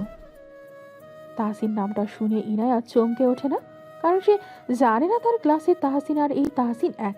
সে ভাবে এটা হয়তো কমন নাম। সে তখনও মাটির দিকে তাকিয়ে আছে, তার চোখ ছলছল করছে। মিস ইনায়া, আপনি কি নীল রঙ খুব পছন্দ করেন, নাকি এটা কারো স্মৃতির উদ্দেশ্যে পড়া? ইনায়ার শরীরটা মুহূর্তের মধ্যেই জমে যায়। এই গলা, এই কণ্ঠস্বর, এই টোনটা তার খুব চেনা। এটা সেই বাসের কণ্ঠস্বর, এটা সেই লাইব্রেরির কণ্ঠস্বর। ইনায়া ঝট করে মাথা তোলে। তার সামনে বসে থাকা সুটেড বুটেড যুবকটি ধীরে ধীরে মুখ তুলে তাকায়। ক্লিন শেভ করা গাল, তীক্ষ্ণ নাক আর সেই গভীর বাদামি চোখ, যেখানে চশমা নেই কিন্তু দৃষ্টির তেজ আগের চেয়েও বেশি। ইনায়া নিজের চোখকে বিশ্বাস করতে পারে না। সে সোফা থেকে উঠে দাঁড়ায়। তার হাত থেকে পানির গ্লাসটা পড়ে ভেঙে চুরমার হয়ে যায়। তুমি তুমি এখানে কি করছো? তুমি মানে তাহসিন? জি, আমি এখানেই থাকার কথাই না, বাবার ঠিক করা পাত্র হিসাবে। নাকি তুমি অন্য কাউকে আশা করছিলে? বাবা, এটা কি হচ্ছে? এই ছেলেটা, ও তো আমার ক্লাসের সেই স্কলারশিপ পাওয়া ছেলেটা, ও এখানে কেন? ওই কি তোমার বন্ধুর ছেলে? হ্যাঁ মা, ওই আমার ছেলে। আহমেদ গ্রুপের একমাত্র ওয়ারিশ তাহসিন আহমেদ। ও এতদিন নিজের পরিচয় গোপন রেখেছিল। আমি চেয়েছিলাম ও সাধারণ মানুষের মতো জীবনটা দেখুক। ইনায়ের মনে হলো তার গায়ে পায়ের নিচ থেকে মাটি সরে যাচ্ছে। তার মস্তিষ্কে রক্ত উঠে গেছে। যে ছেলেটাকে সে দিনের পর দিন অপমান করেছে, যাকে সে করুণা করেছে, যার জন্য সে কেঁদেছে, সে আসলে দেশের অন্যতম ধনী ব্যক্তি। আর সেই তার সাথে নাটক করেছে। মিথ্যা কথা, সব মিথ্যা। তুমি আমাকে ঠকিয়েছো তাহসিন। তুমি আমার ইমোশন নিয়ে খেলেছো। ইনায়া, শান্ত হও। আমি তোমাকে ঠকাইনি, আমি শুধু... চুপ করো, একদম চুপ। তুমি দেখতে চেয়েছিলে আমি লোভী কিনা, তাই না? তুমি আমাকে টেস্ট করেছিলে। আমি যখন তোমার জন্য বাসের ভিড়ে দাঁড়িয়েছিলাম, যখন তোমাকে বাঁচাতে গিয়ে রিফাতের সাথে ঝগড়া করেছিলাম, তখন তুমি মনে মনে হাসছিলে, ভাবতে দেখি মেয়েটা কত দূর যেতে পারে। ছি তাহসিন, আমি তোমাকে গরিব জেনেও ভালোবেসেছিলাম, কিন্তু তুমি বড়লোক হয়েও মন থেকে গরিবই রয়ে গেলে। ইনায়ার রাগে কাঁপছে, তার চোখ দিয়ে অঝরে পানি পড়ছে। সে হাতের আংটিটা, যেটা সে মনে মনে তাহসিনের জন্য কিনেছিল, ছুঁড়ে মারে তাহসিনের বুকে। বেরিয়ে যাও আমার বাসা থেকে। আমি কোনো মৃত্যুককে বিয়ে করব না। আমার বাবা ঋণই হতে পারে, কিন্তু আমি আমার আত্মসম্মান বিক্রি করব না। ইনায়া, এসব কি করছিস? তাহসিন আমাদের বাঁচিয়েছে। আঙ্কেল, ওকে বলতে দিন, ওর রাগটা ন্যায্য। তাহসিন ধীরে ধীরে ইনায়ার দিকে এগিয়ে যায়। ইনায়া পিছিয়ে যায়। তাহসিন তার পকেট থেকে সেই 15-10 টাকার নোট ঠসতা কলমটা বের করে। ইনায়া, আমার বাবার 20 টাকা আছে ঠিকই, কিন্তু এই কলমটা যেটা তুমি আমাকে দিয়েছিলে, এটার দাম আমার কাছে সব সম্পত্তির চেয়ে বেশি। আমি নাটক করিনি, আমি ভয় পেতাম যে সবাই আমাকে নয়, আহমেদ গ্রুপকে ভালোবাসে। আমি এমন কাউকে করছিলাম যে তাহসিনের পকেটের ওজন দেখবে না, দেখবে তার মনের ওজন। তুমি সেই মানুষই নায়া। তুমি আমাকে আমার শূন্য অবস্থায় ভালোবেসেছো। প্লিজ আমাকে ভুল বোঝো না। ভালোবাসা বিশ্বাস নিয়ে শুরু হয় তাহসিন, পরীক্ষা দিয়ে নয়। তুমি আমাকে বিশ্বাস করোনি। করেছি বলে আজ নিজের আসল রূপ নিয়ে তোমার সামনে দাঁড়িয়েছি। আমি যদি তোমাকে বিশ্বাস না করতাম, তবে আজও সে ভাঙা চশমা পরিয়ে আসতাম। ইনায়া, আমাকে মাফ করে দাও, আমি তোমাকে হারাতে চাই না। ইনায়া আর দাঁড়িয়ে থাকতে পারে না। সে দৌড়ে ড্রয়িং রুম ছেড়ে মেইন দরজা দিয়ে বাইরের বাগানে চলে যায়। বাইরে তখনও ঝিরঝির বৃষ্টি হচ্ছে। তাহসিন তার বাবার দিকে তাকায়। যাও, অভিমান ভাঙানোর দায়িত্ব এখন তোমার। সন্ধ্যা 7:30। ইনায়া তাদের বাগানের দোলনায় বসে কাঁদছে। তাহসিন ধীরে ধীরে তার পেছনে এসে দাঁড়ায়। ইনায়া, চলে যাও। আমি তোমার টাকা চাই না, তোমার দয়াও চাই না। তুমি আমাকে কষ্ট দিয়েছো। টাকা তো আমিও চাই না, আমি শুধু তোমাকে চাই। মনে আছে ক্যান্টিনের সে দিনের কথা? তুমি বলেছিলে মানুষের দাম পোশাকে নয়, ব্যবহারে। সেদিনে আমি তোমার প্রেমে পড়েছিলাম, কারণ একমাত্র তুমি আমার ছেঁড়া জামার আড়ালে থাকা মানুষটাকে সম্মান দিয়েছিলে। তাহলে কেন বললে না? কেন আমাকে দিনের পর দিন কষ্ট দিলে? আমি যখন তোমার জন্য হসপিটালে কাঁদছিলাম, তখন তুমি আড়ালে দাঁড়িয়েছিলে কেন? কারণ আমি দেখতে চেয়েছিলাম আমার অবর্তমানে তুমি কতটা ভেঙে পড়ো। আমি দেখতে চেয়েছিলাম এই সম্পর্কটা কতটা গভীর। ইনায়া, আমি ছোটবেলা থেকে একা, মা নেই, বাবা ব্যস্ত, সবাই শুধু আমার টাকা দেখেছে। তুমি একমাত্র যে আমার চোখের জল দেখেছ। এই যে আমার হাত ধরো। তাহসিন ইনায়ার সামনে হাঁটু গেড়ে বসে। সে নিজের হাত বাড়িয়ে দেয়। ইনায়া তাকায়। তাহসিনের হাতে সেই রুমালটা যেটা ইনায়া তাকে দিয়েছিল আসলে তাহসিনেরই ছিল, ইনায়া ফেরত দিয়েছিল। আমি বলেছিলাম এই রুমালটা একদিন তোমার কান্না মুছতে কাজে লাগবে। আজ তোমার কান্না মুছিয়ে দিতে দাও। আমি প্রমিস করছি আজকের পর তোমার চোখে আর কোনোদিনও পানি আসবে না। তুমি কি আমার হবে? এই গোপন সম্রাটের রানী হবে? তুমি খুব খারাপ তাহসিন, খুব খারাপ। জানি, কিন্তু আমি শুধু তোমারই খারাপ হতে চাই। ইনায়া আর রাগ ধরে রাখতে পারে না। সে দোলনা থেকে উঠে তাহসিনের বুকে ঝাঁপিয়ে পড়ে। তাহসিন তাকে শক্ত করে জড়িয়ে ধরে। বৃষ্টির জল আর চোখের জল মিলেমিশে একাকার হয়ে যায়। আমাকে আর কখনো মিথ্যে বলবে না তো? কখনো না, শুধু মাঝে মাঝে সারপ্রাইজ দেব, চলবে? চলবে, কিন্তু আমার একটা শর্ত আছে। কি শর্ত? বিয়েতে আমাকে 10 কোটি টাকার গহনা দিতে হবে না, আমাকে ওই 10 টাকার কলমটা দিতে হবে। ওইটা আমার মোহরানা। পাগল মেয়ে, কলমটা তোমারই। এভাবে কিছুদিনের মধ্যেই তাদের বিয়ে হয়ে যায়। বিয়ের অনুষ্ঠান শেষ। সারা বাড়ি আলোয় ঝলমল করছে। তাহসিনের বিশাল বেডরুমটা রজনীগন্ধা আর গোলাপ দিয়ে সাজানো। ইনায়া খাটের মাঝখানে বসে আছে। তার পরনে লাল বেনারসি, হাতে মেহেদি। সে খুব নার্ভাস। তাহসিন ঘরে ঢোকে। সে শেরওয়ানি চেঞ্জ করে একটা আরামদায়ক পায়জামা পাঞ্জাবি পরেছে। তাহসিন দরজাটা লক করে ইনায়ার দিকে এগিয়ে আসে। ইনায়া মাথা নিচু করে ফেলে। খুব টায়ার্ড লাগছে তাই না? সারাদিন যা দখল গেল। একটু। ক্ষুধা পেয়েছে? না, মানে হ্যাঁ পেয়েছে। বিয়ের স্টেজে তো কিছুই খেতে পারিনি, লজ্জায়। আমি জানতাম, তাই ব্যাকআপ প্ল্যান রেডি রেখেছি। তাহসিন খাটের নিচে থেকে জাদুর মতো দুটো পিৎজার বক্স আর 2 বোতল কোক বের করে। ইনায়া অবাক হয়ে হেসে ফেলে। তুমি খাটের নিচে পিৎজা লুকিয়ে রেখেছো? সিরিয়াসলি? বিয়ে বাড়ি কাচ্ছি আমার হজম হয় না। আর তাছাড়া আমাদের হানিমুন তো এখান থেকে শুরু। চলো ফ্লোরে বসি। দুজনে দামি কার্পেটের ওপর মুখোমুখি হয়ে বসে। তাহসিন পিৎজার বক্স খোলে। ইনায়া একটা স্লাইস হাতে নেয়। সে অভ্যাস মতো পিৎজার ওপরের টপিং থেকে ক্যাপসিকাম বাছতে শুরু করে। সে তার বাঁ হাত ব্যবহার করছে। তাহসিনও একটা স্লাইস নেয়। সেও বাঁ হাত দিয়ে খুঁটে খুঁটে অলিভগুলো ফেলে দিচ্ছে। তুমি অলিভ খাও না? না, তিতা লাগে। আর তুমি ক্যাপসিকাম ফেলছো কেন? ঝাল লাগে। আমরা সত্যি অদ্ভুত, তাই না? দুজনেই লেফটি, দুজনেই খুঁতখুঁতে, আর দুজনেই জেদি। কিন্তু দুজনই দুজনকে খুব ভালোবাসি। ইনায় একটা কথা বলি। বলো। আজ থেকে আর কোনো লুকোচুরি নেই। আমার যা কিছু আছে, আমার কোম্পানি, আমার টাকা, আমার জীবন, সব তোমার। কিন্তু একটা জিনিস শুধু আমার। কি? তোমার এই মিষ্টি হাসিটা, ওটা শুধু আমার জন্য, আর কারোর জন্য নয়। ইনায়া লজ্জায় লাল হয়ে যায়। তাহসিন পিৎজা রেখে ইনায়ের কাছে এগিয়ে আসে। সে ইনায়ের হাতটা নিজের হাতে মুঠোয় নেয়। জানালার বাইরে পূর্ণিমার চাঁদ দেখা যাচ্ছে। ঘরের আলো নিভে যায়। শুধু বেডসাইড ল্যাম্পের মৃদু আলোয় দুটি ছায়া এক হয়ে দাঁড়ায়। তাহসিন, বলো। Thank you. কেন? আমাকে খুঁজে নেওয়ার জন্য। ওই বৃষ্টির রাতে যদি তুমি না আসতে, আমি হয়তো হারিয়ে যেতাম। তুমি হারাতে নাই না। ছায়াপথ যেমন নক্ষত্রকে ধরে রাখে, আমিও তোমাকে আজীবন ধরে রাখতাম। তুমি আমার গল্পের শুরু, তুমি শেষ। তাহসিন ইনায়ের কপালে আলতো করে চুমু খায়। ঢাকা শহরের ব্যস্ত কোলাহল থেকে অনেক দূরে এই 4 দেয়ালের মাঝে এক নতুন গল্পের সূচনা হয়, যেখানে কোনো মিথ্যা নেই, কোনো অভিনয় নেই। আছে শুধু দুটি বাঁ হাতি মানুষের ডান পিঠে ভালোবাসা। সমাপ্ত।